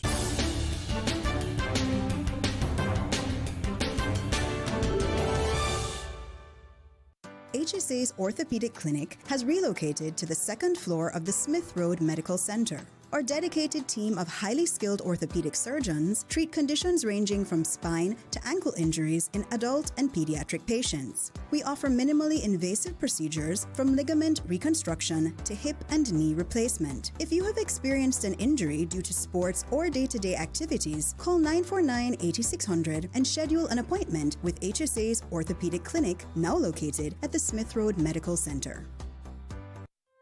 Looking for fresh, healthy food that's full of flavor? Then you've got to visit Kirk Market. Our dishes are made with fresh, high-quality ingredients. Enjoy vibrant mixed greens or satisfying pasta salads. Or try one of our delicious grill options like blackened chicken, spicy beef steak, or grilled salmon. Looking for something light and flavorful? We've got sushi rolls and poke bowls prepared daily. And don't forget to explore a hot bar or Billy Fresh salad at the salad bar. Stop by Kirk Market today for breakfast, lunch, or dinner and taste the difference. Eat well, live well with Kirk Market.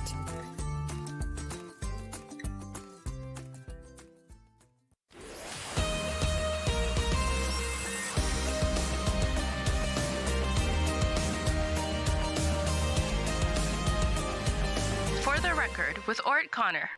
Good morning and welcome back to For the Record. We want to thank Minister Myles and his staff for extending this conversation until 9:15. We want to make sure that he does not miss his flight as well. We are talking about the public consultation on the Immigration Transition Amendment and Validation Bill 2025 that is currently out for consultation, and Minister Myles and his staff, they have been doing the rounds as far as listening to the public as well. I know that one question in relation to West Bay and the retort, a meeting in West Bay, and the retort to that was that West Bay forms part and parcel, or a huge part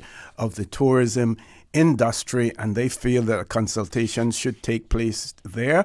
But as has been pointed out, there are so many ways for you to be able to engage in this consultation without necessarily have to come out to a public meeting, including that there's an easy reference guide that is on the website as well. And Ms. Rawlner, Mr. Howell, can you tell our listening and viewing audience how to access that reference guide as well? And any other things that are on your website? Yeah, thanks, Sophie, and thanks for the little extra time.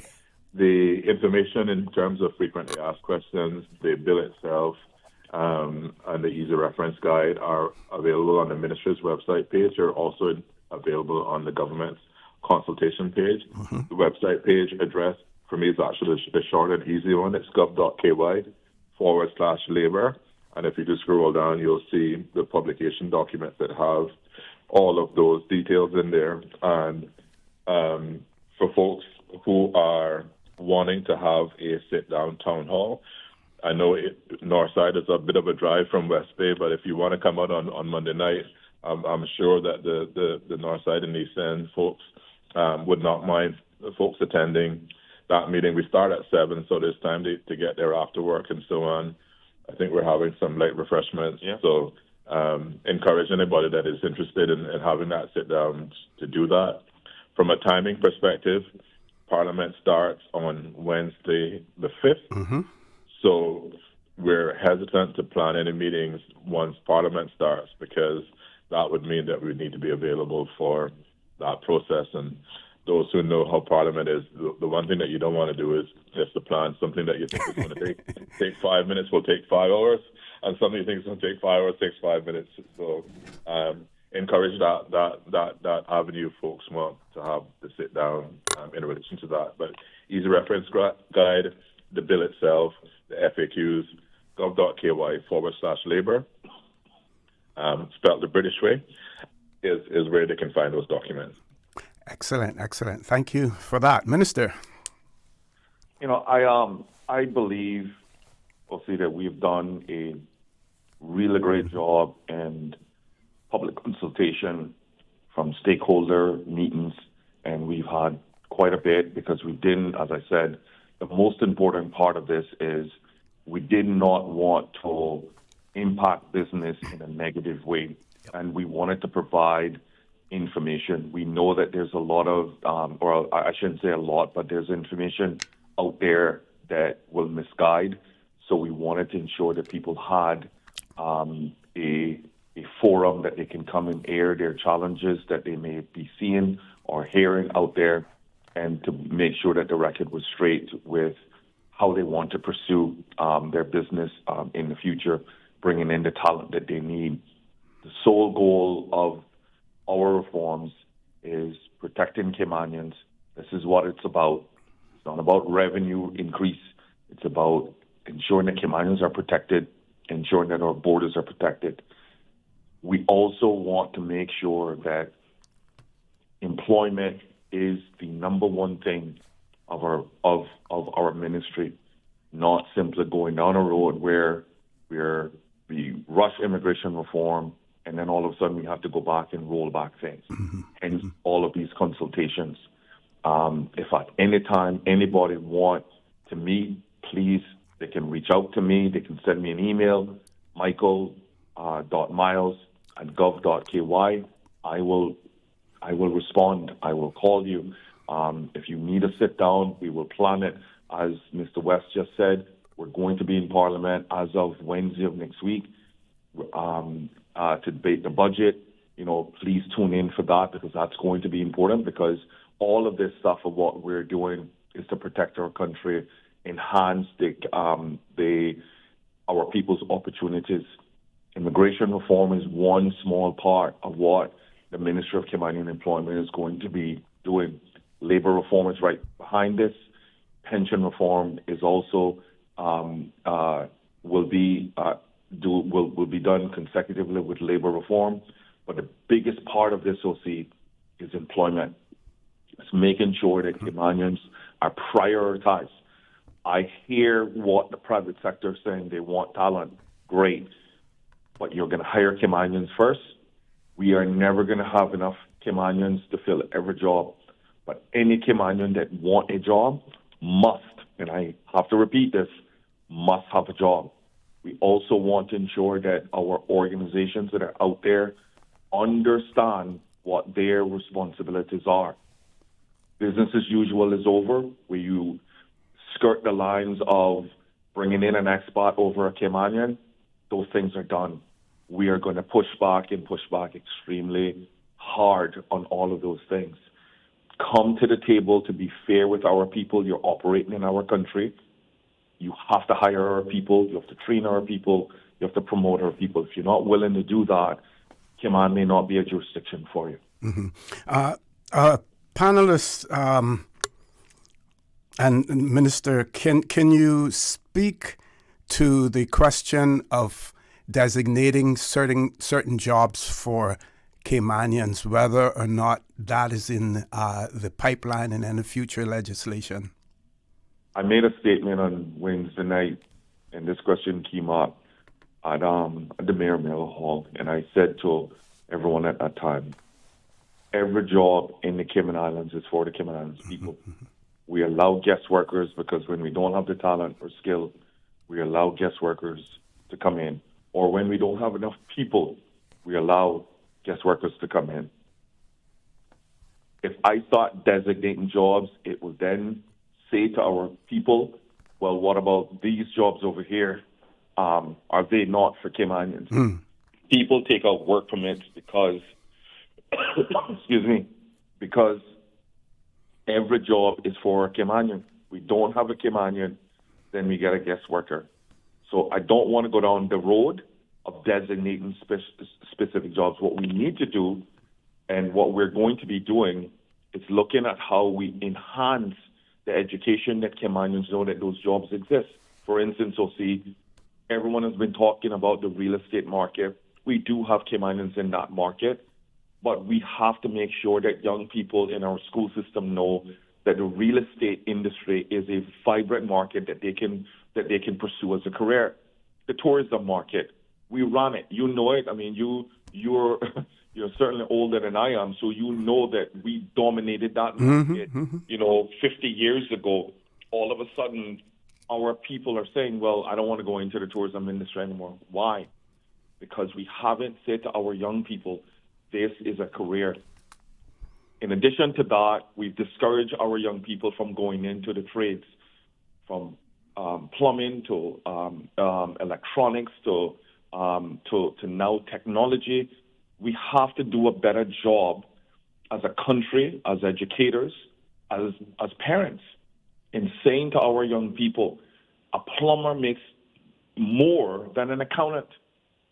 They have more of an opportunity to get into entrepreneurship. An electrician, all of these are demand trades. An automotive technician, we have 60,000+ cars and trucks on the road. Well, who's fixing those, right? Who's selling them, right? All of these are opportunities for career paths in our country. We have to do a better job of it rather than saying, well, let's designate this particular job pool for Caymanians in that particular job pool. Our people should be in every job pool at this point in time. And I want to be part of the strategic plan, the mission, to make sure that every Caymanian have a clear understanding. No role is off limits. I said to Sita many months ago, why don't we not have more Caymanians going in as general managers? Why don't we have a pool of Caymanians that we've identified, and we have those people in our hotel industry? Why have there been a bar set, a glass ceiling on whether Caymanians could become general managers of hotels? We had that. We had Caymanians running major condo complexes, and all of a sudden we are saying that we don't have those people anymore. I don't believe it. I believe that we need to do a better job, and as immigration, we have to ensure that companies are not skirting the lines where they're denying our people the opportunity. We need Caymanians as partners in accounting firms, Caymanians as partners in law firms, Caymanians as entrepreneurs.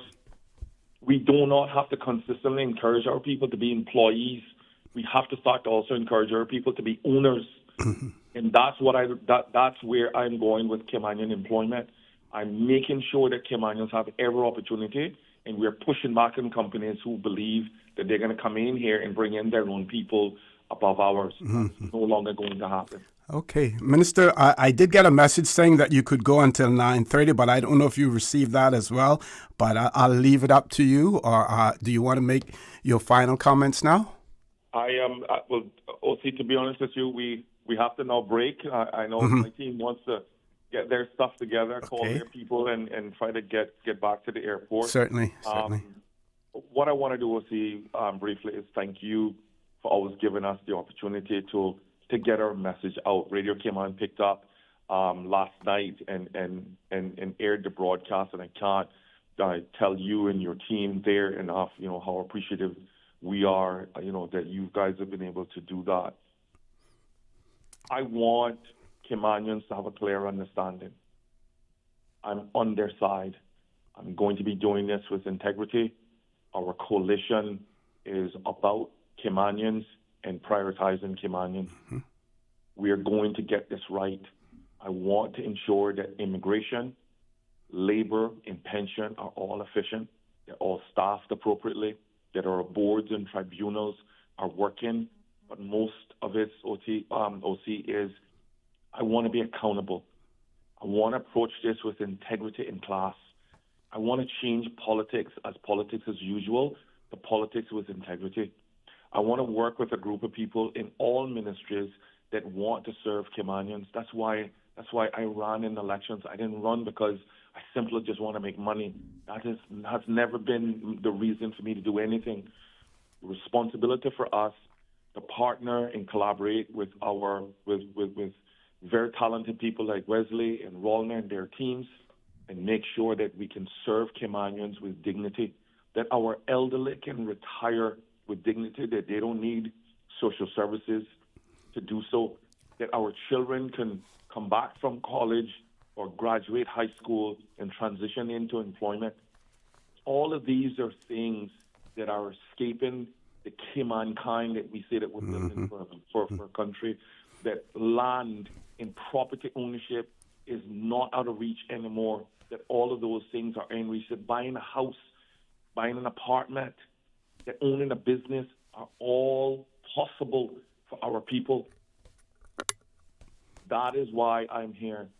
And I want Cayman and Caymanians to understand that as long as I am breathing, that's what I'm going to be standing for, whether I'm in government or not. I've given 35 years of my life to our people, and I will continue to do so with certainly with integrity. I will work across to opposition leaders, to the public, to the business community. I'm not here to rule people out or put in part of politics in this, or where folks want to build this wall that, well, I didn't support you in my campaign, so therefore I don't want to talk to you. That is not what we do. It's not what our coalition is about. It's certainly not what Michael Myles is about. I will work with anyone in the best interest of our people. So I want to leave it there, but I want to do, I certainly want to thank you for always giving us the opportunity to get the message out there to the listening public. And I want to thank you, Minister, for making yourself available and your staff as well to, explain these sometimes complex, issues as well, but also, giving them a platform to ask questions and receive answers as well. Absolutely. Okay, so I want to wish you all safe travels back to Grand Cayman, and we look forward to hearing more from you as well.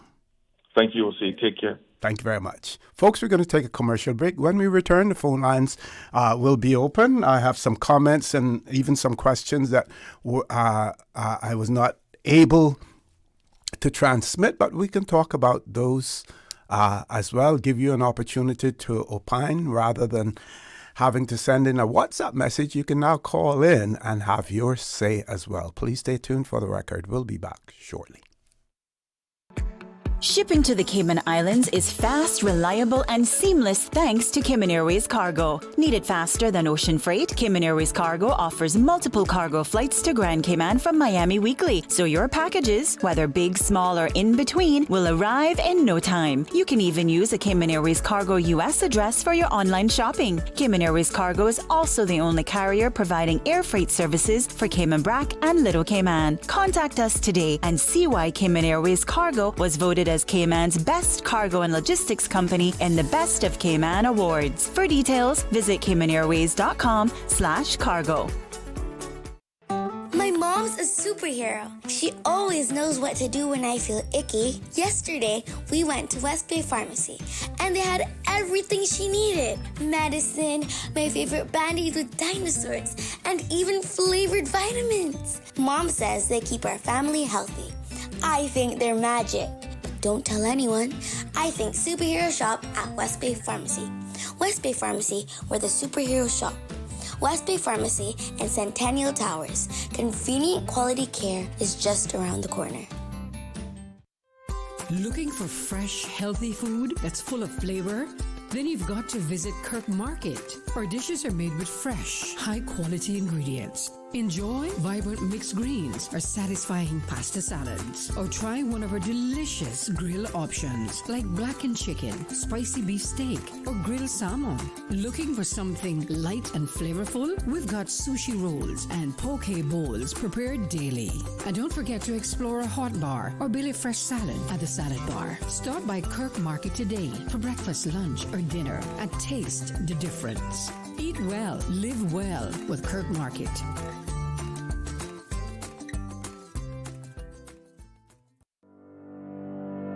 As a parent, I know I would do anything to protect my child against cancer. As a Minister of Health, I know that the HPV vaccine is the best protection available against HPV-related cancers. The vaccine is safe and is being offered free of cost for 9 to 25-year-olds across all 3 of our islands. For more information, contact the Public Health Department on 244-2648 or 244-2889.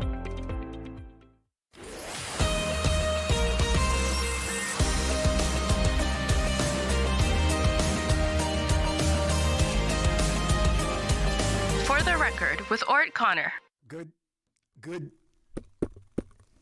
Good morning and welcome back to For the Record. Again, extremely thankful, grateful for Minister Myles and his team to engage with us, with you, again this morning in relation to the Immigration Transition Amendment and Validation Bill 2025 that will soon be going to our Parliament. So let's look at the birthday shout-outs. Of course, we're way past that time, but as I said before, that we would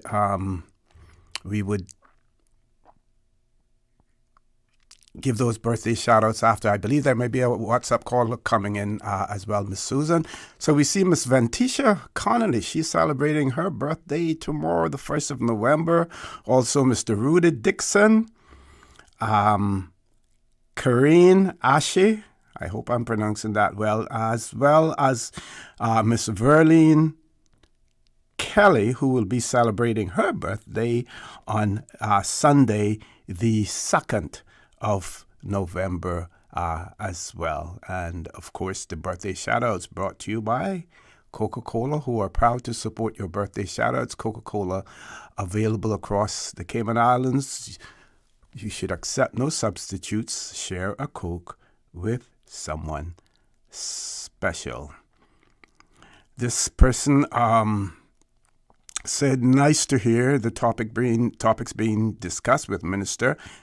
This person says that they're still waiting to hear what will happen to the civil servants and their protective path, or I guess they mean projected path to PR status and citizenship. And of course, what was pointed out that though that will be addressed in the amendments to the public management law. That, of course, will be something that will be brought forward by the deputy governor as the head of the civil service. That will be introduced into our Parliament as well. So that you wouldn't hear Minister Myles and his crew talking too much about that, because that, while it is somewhat within the political realm, it falls really under the governor's responsibilities, of course, delegated to the deputy governor as well. The person also pointed out that they are sure that there are, the minister is aware that there are people coming into the islands who are not skilled. Yes, we do have a lot of people who come into the islands on work permits that are not skilled. They may be coming into unskilled positions. I believe what this person really means, though, is that they may be coming into skilled positions and not necessarily have the requisite skills there in the area that they're granted a work permit, because the person then says that they learn on the job. They have to work 15 to 20 hours a day, 6 days a week. Why not develop quotas? And, I certainly was a strong proponent of designated certain jobs for Caymanians. And, it would mean the same thing, but you word it different. And you basically, designate certain jobs that work permits will not be considered for. And of course, you could make exceptions. You put your case forward as to why a Caymanian cannot fill this position, and then you can have the boards deal with it. Of course, what this does is it really, the Work Permit Board, Business Staffing Plan Board, the administrators as well, what it means is that they have to be firm in their decisions. They have to ensure that all T's are crossed and I's are dotted when it comes to an application for a work permit, to ensure that any capable and qualified Caymanian has been properly and fairly considered for that position before issuing a work permit. And that's across the board for any position, whatsoever. We know that there are certain exemptions when it comes to advertising, partnerships in law firms and things of that nature. But the boards can hold companies, the businesses, their feet to the fire in terms of why a Caymanian. So I can live with work permits not being or certain positions not being earmarked specifically for Caymanians, because there are ways, what do you say, more ways to skin a cat than, as well. Why don't we take the commercial break now? I can then read some more of these messages that are coming in. Don't forget, the phone lines are open only for half an hour because the show will finish at 10 o'clock. Our toll-free number, 1-800-534-8255. Also, 949-8037, 949-6990. WhatsApp number 925-3261. Hang in there. We will be back shortly. Shipping to the Cayman Islands is fast, reliable, and seamless thanks to Cayman Airways Cargo. Need it faster than ocean freight? Cayman Airways Cargo offers multiple cargo flights to Grand Cayman from Miami weekly, so your packages, whether big, small, or in between, will arrive in no time. You can even use a Cayman Airways Cargo US address for your online shopping. Cayman Airways Cargo is also the only carrier providing air freight services for Cayman Brac and Little Cayman. Contact us today and see why Cayman Airways Cargo was voted as Cayman's best cargo and logistics company in the Best of Cayman Awards. For details, visit caymanairways.com/cargo. Did you know that you can send money transfers to financial institutions anywhere in Jamaica with JN Money? You mean I can send money straight to my account and cut out the middleman? Yes, that's exactly what I mean. You send your own money to your own account, giving you peace of mind that the money is in your account. JN Money Transfers to Financial Institution is another convenient service offered by JN Money. You can have this done from any JN Money location. Deposit your money straight to your account without the hassle of asking someone to do it for you. JN Money Transfers to Financial Institutions, making life easier. Babe, not tonight. You keep poking me and I need to be rested for meetings tomorrow. What? I was almost asleep. That's the mattress spring I keep telling you about, not me. We really need to get a new mattress. Tossing and turning, back hurting, can't sleep? It might be time to turn in your old mattress and go to bed with a new one. Browse the huge mattress showroom at Brand Source Home Gallery and pick the perfect mattress today. With mattresses to suit every budget, Brand Source Home Gallery stocks a wide selection of sizes and styles like pillow top and gel memory foam. So stop tossing and turning and sleep better tonight with a new mattress from Brand Source Home Gallery, Dawson Drive, Industrial Park. Did you know that Doctors Hospital provides urgent care services 24 hours a day, 7 days a week?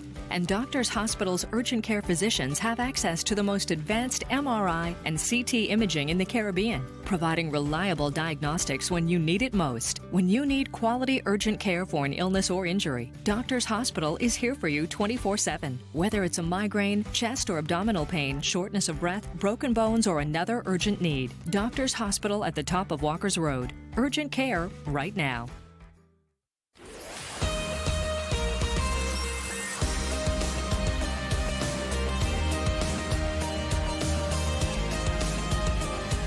For the Record with ORRETT Connor. Good morning and welcome back to For the Record. Have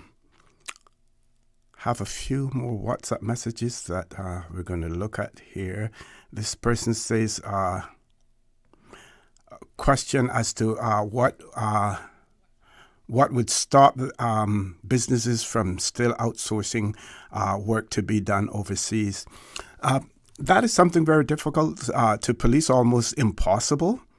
It's all, we could put along, add to that question, what happens when AI starts to take over and replacing individuals, in jobs as well. So it's very, very difficult. The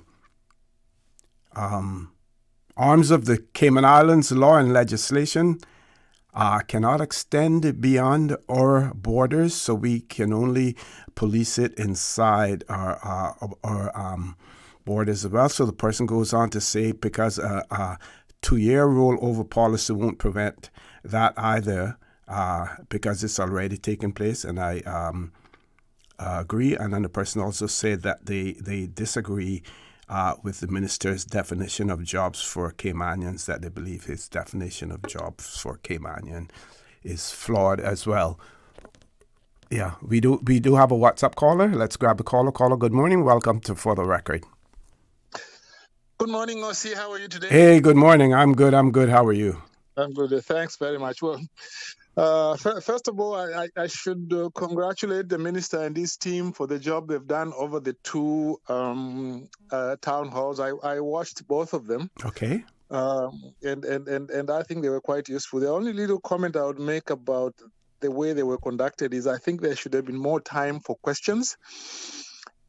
I think, it is important, of course, that for the minister to kick it off by saying what the policy of the government is. That's his job. And then, of course, for the technical presentation by Ms. Wesley Howell. Mm-hmm. But I just think that particularly the political speeches might have been a little bit just compressed a little bit to give more time. Okay. I asked, for example, 3 questions and none of them were tabled. But okay.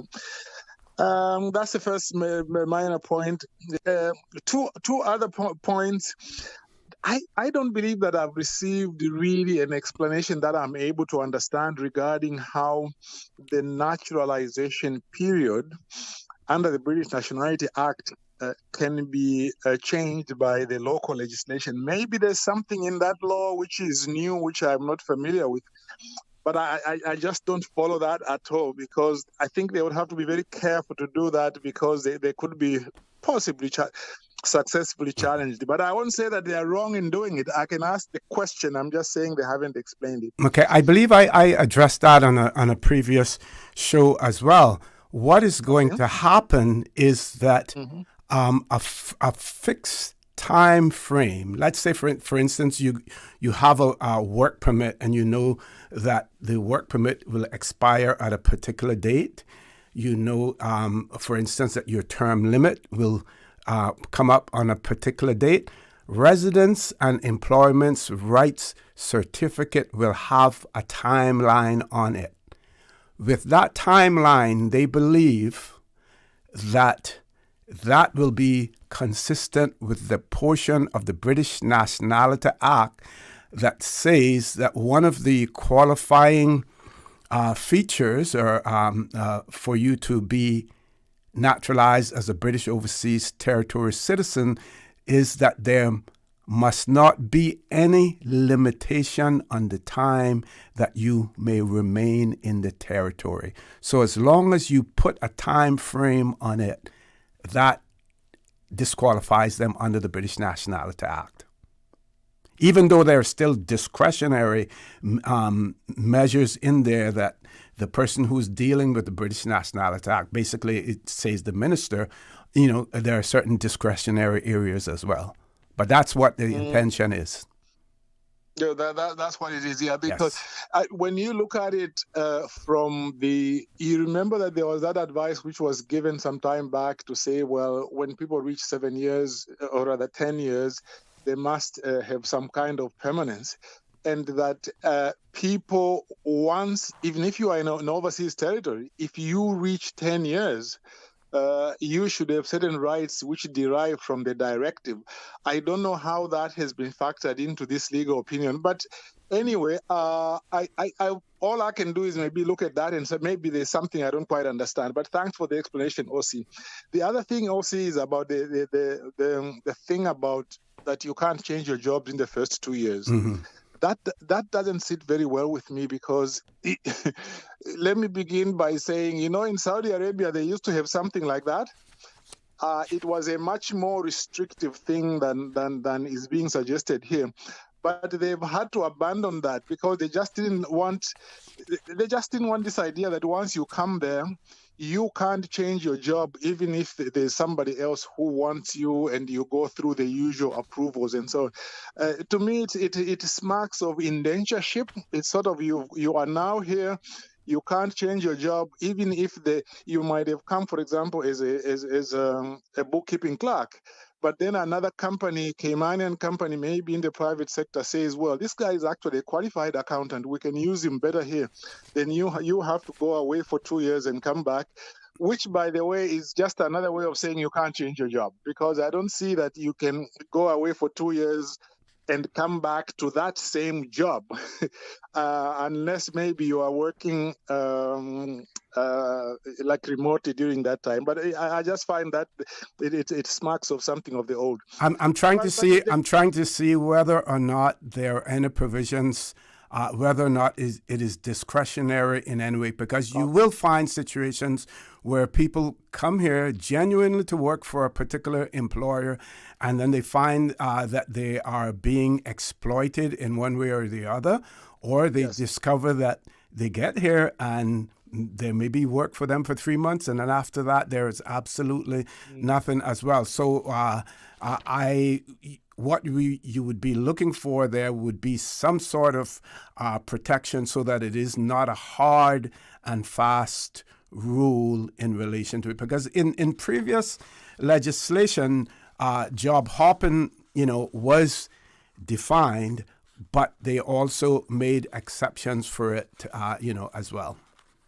Oh, it's interesting you should say that, OC. Actually, they did cover that in the town halls. Okay. They said that there will be an exception where, for example, you are being mistreated or something like that. Like if you want to change, not because you want to change, but because you are being mistreated or you've been dismissed or something like that. Yeah. So it is covered somewhat. I don't like the whole concept, but I think it is a little bit ameliorated by these discretions which are put in there. But otherwise, to close, OC, the major point really, the way I see these measures is they are intended to reduce status grants, to give better job preferences to Caymanians, ensure that Caymanians are not a minority in the country. I'm just not quite sure that the government has sufficiently answered what the projection is. That question which I sent in to say, well, do you have any figures as to how this might be affected? I don't think they've answered it. I think that they have said the areas where they hope that there will be reductions, but they haven't given some figures as to how they expect the figures might be affected. Because to me, if this is what you are trying to achieve, you must give a projection as to how you think these are going to impact that, especially that you've got so many exemptions. And you've got as well a lot of these other discretions in there. To me, I think it's too late now to say, let's do this, and then let's see how it's going to be. Because to me, it seems to me that they will continue to grant status at a rate of about probably 800 to about 1,000.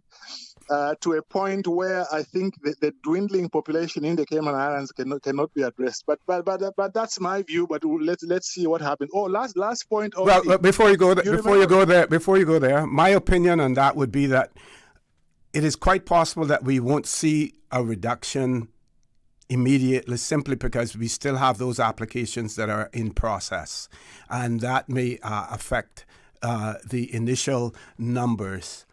But I do believe that after that, and it's extremely dangerous for you to say what your expectations are in terms of the reduction, because anytime you don't reach that or you exceed it, then questions are going to be asked. I think we just need to let it play out. As the minister has pointed out, this is only one part of intended legislative changes as well. More to come. Well, I understand that. But I know that there are countries as well, OC, where they insist that if you put measures in place like this, they want some estimates, even with some caveats, because unless you can assure them that this is worth doing and doing it in this way, it could be a little bit of an issue. But this is the Cayman Islands. We're not doing it that way this time. I know.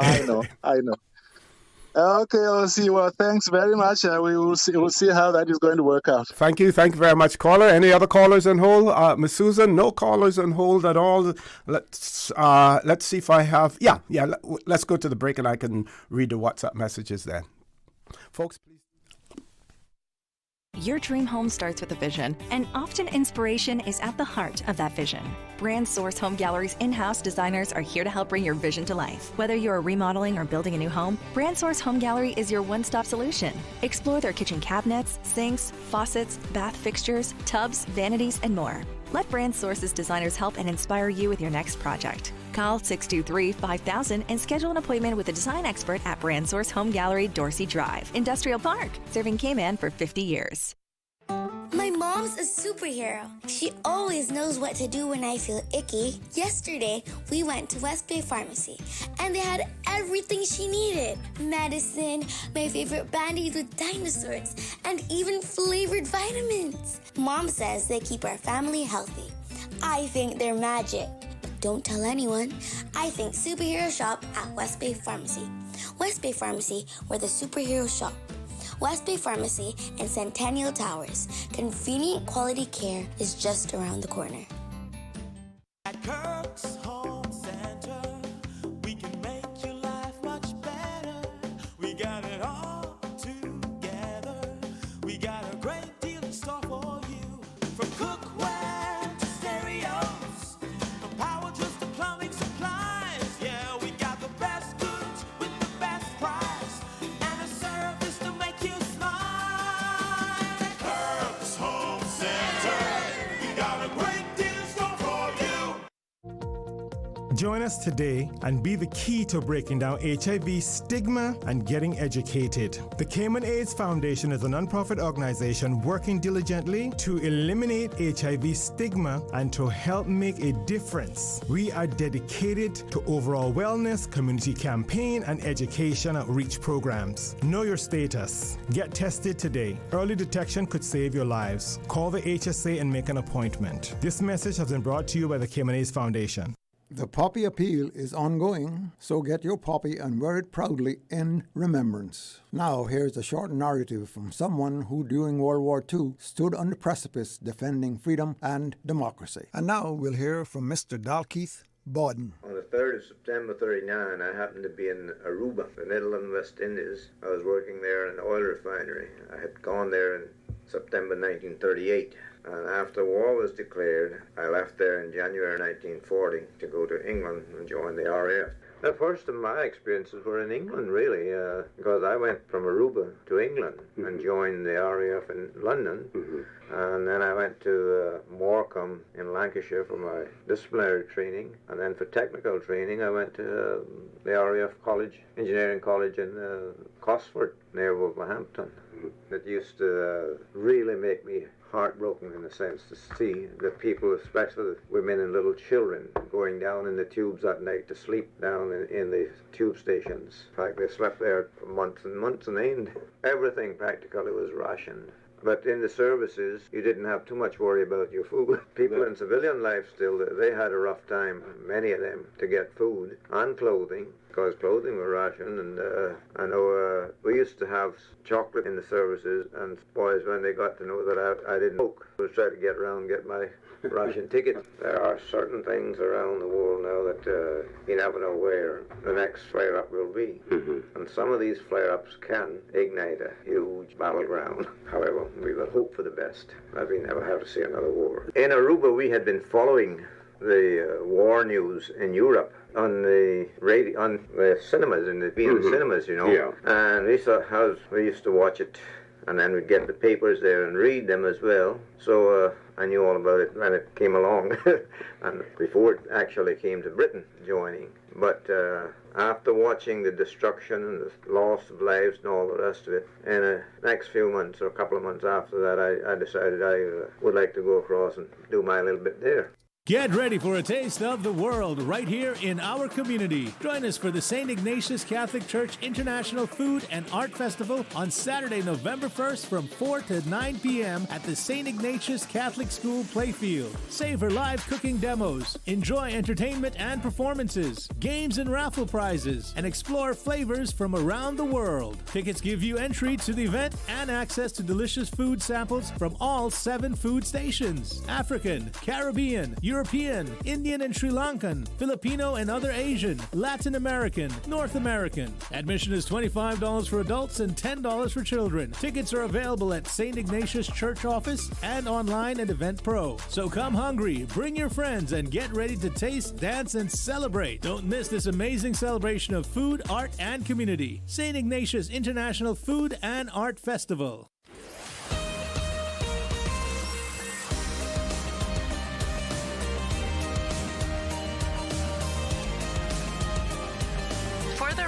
With ORRETT Connor.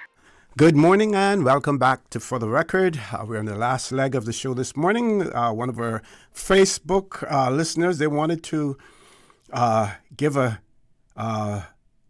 shout out, recognition to Mr. Jerome Ebanks, a young Caymanian recently appointed CEO of Fund Bank. So congratulations to Mr. Jerome Ebanks. Another listener wrote and said a plumber needs an accountant. Everything is linked as well.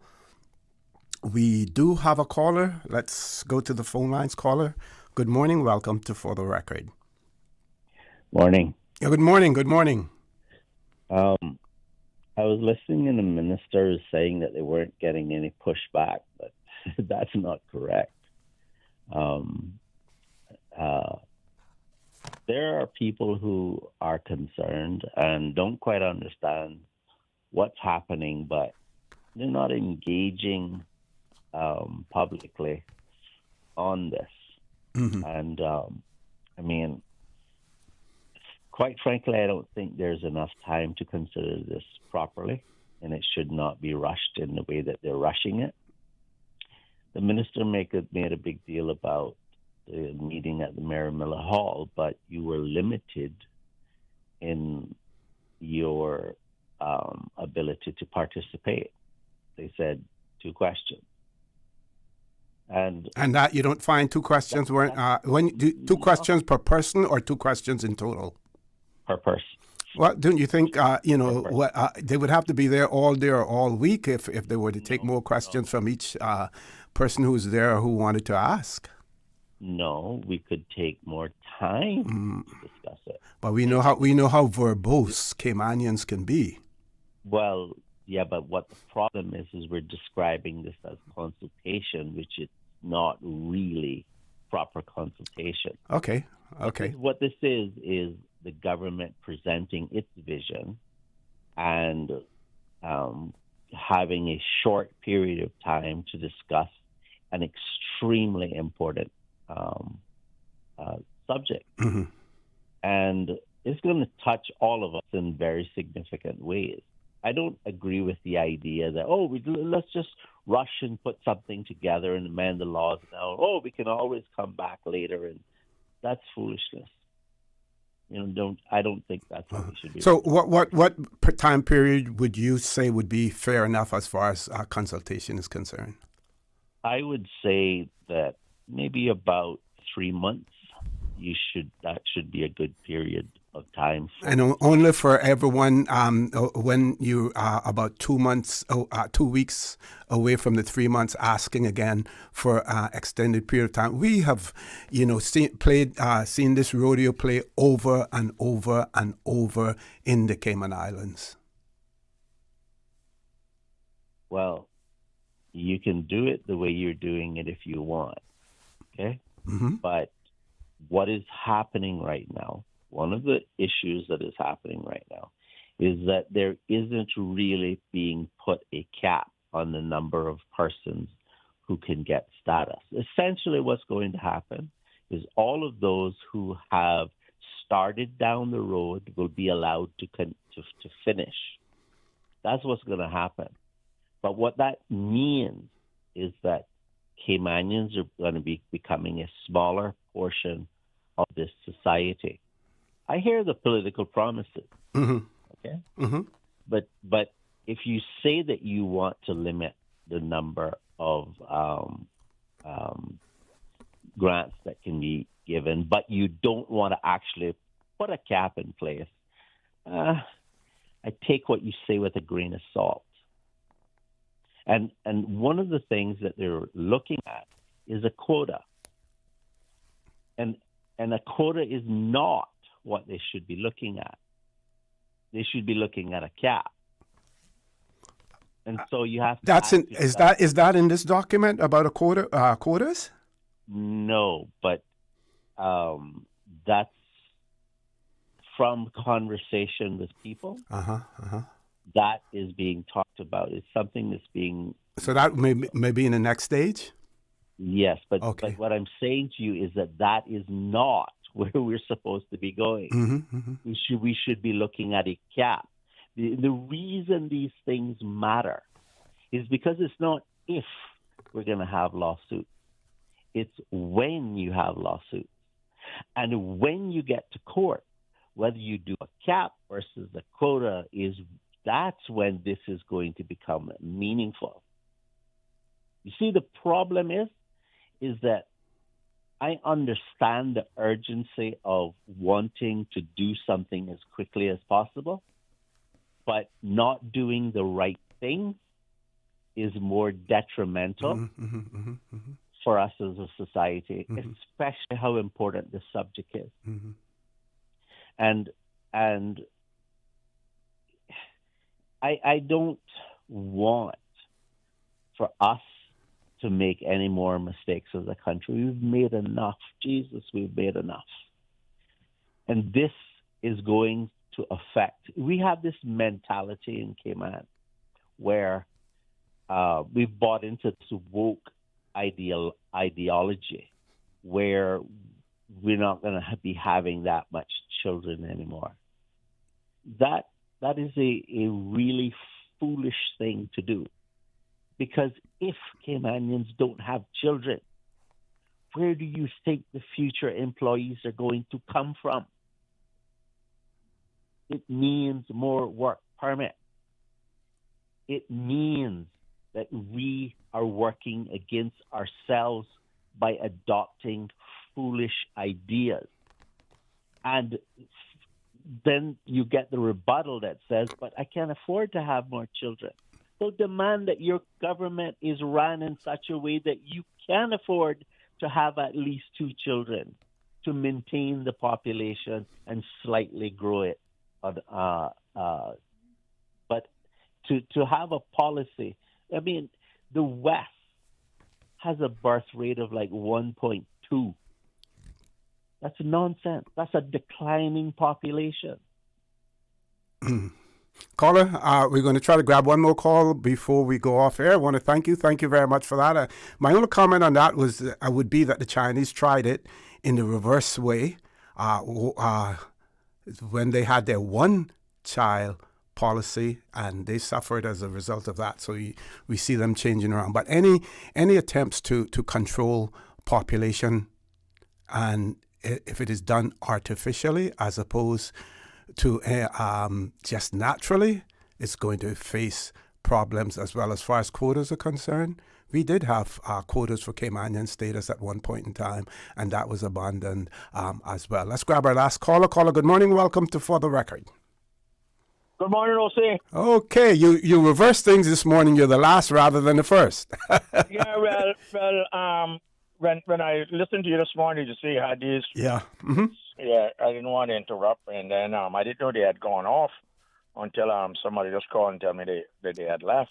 Yeah, they actually extended it until 9:15. They were supposed to finish at 9:15.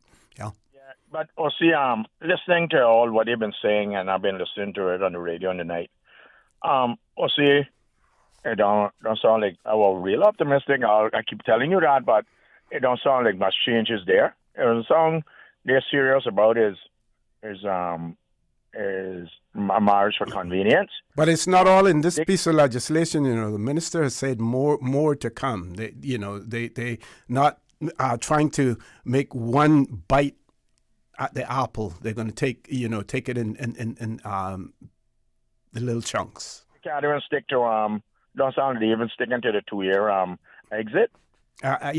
He explained that. He explained that to exactly what it used to be. Mm-hmm.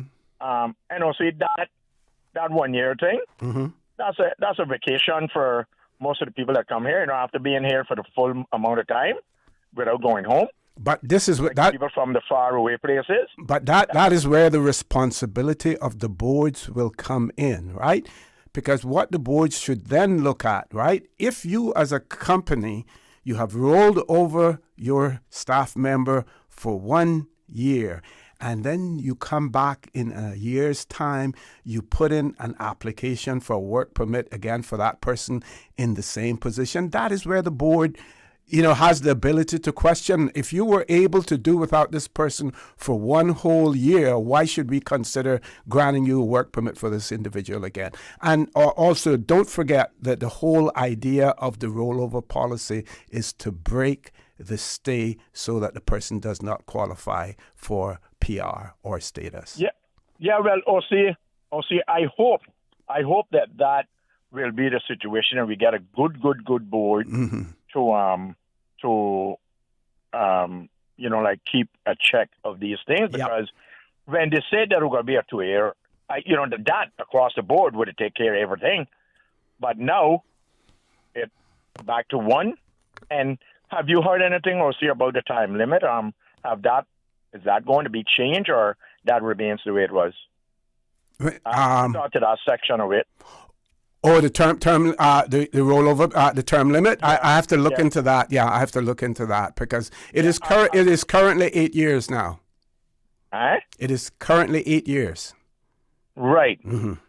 So we were trying to move it away from being able to be flooded with all these applications for PR, like how they normally do, because people are applying, knowing quite well they don't qualify, but because they apply, there remains on island until their application is being heard. Well, remember now the point system. Now they're going to be looking at the point system as well and changing that. Remember, you had a committee that was established to make recommendations as far as the point system is concerned.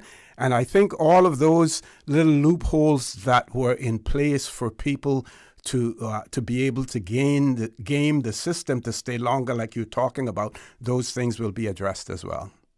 Yeah, and I also would like to see where, like, Turks and Caicos have implemented this policy where if you appeal the decision of one of the boards, then you have to vacate the island pending your appeal.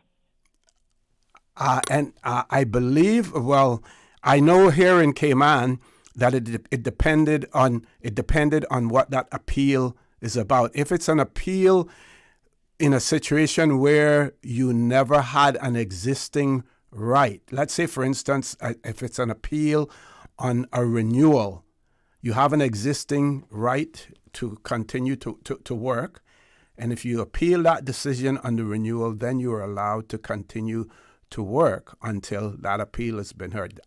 see, Again, not a lawyer. I'm not a lawyer, but you would have to consult Dr. McField in terms of the legal mechanisms that address and yeah, but you say existing concept. right. Yeah. I mean, after your work permit has been expired. Well, if you apply for a renewal before it expires, you have to apply for it before it expires, and if in applying for that renewal has been refused and you appeal it, then you're allowed to continue in your employment until the appeal is finalized.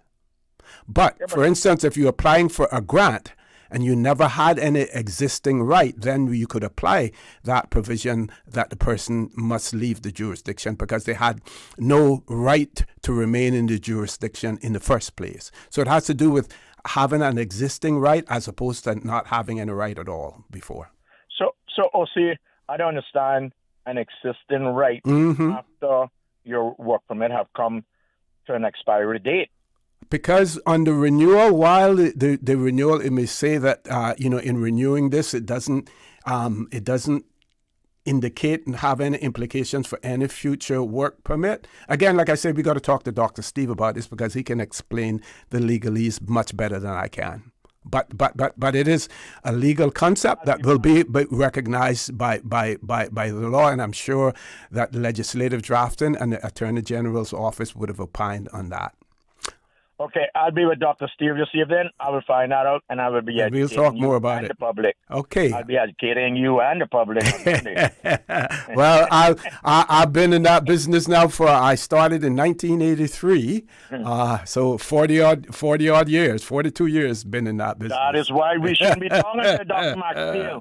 I was hoping that you could. Yeah, but I don't have the law degree. And, agree. That what happened to us now. We throw all this good old common sense our people had. Yeah, I'm not even a jailhouse lawyer. Yeah, well, you're doing a pretty good job. Thank you, Lord Graham. I see someone else is trying to call in, but we've reached that time. Folks, don't forget, it is Halloween, and if kids do come to your door, please be kind to them, be gentle to them, as well.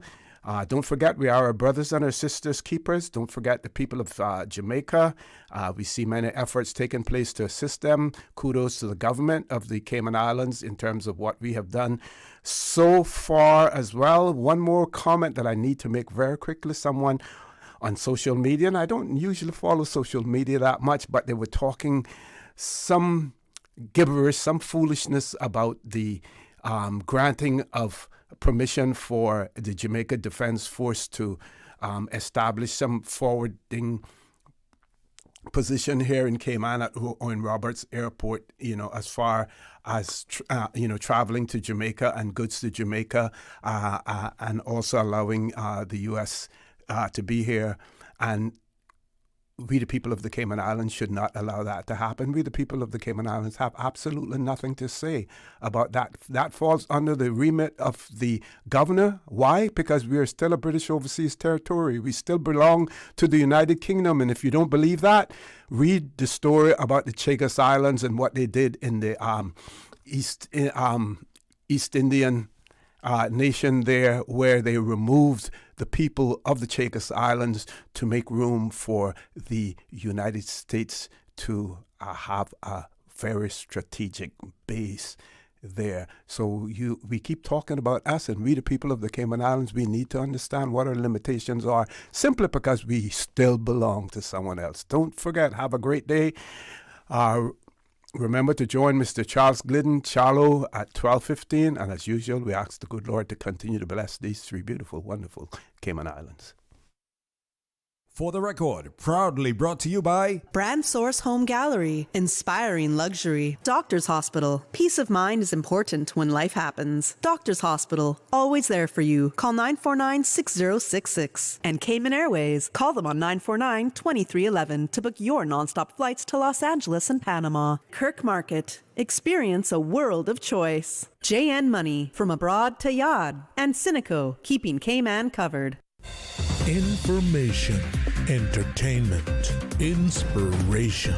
Covering Grand Cayman, Little Cayman, Cayman Brac. Since 1976 till now.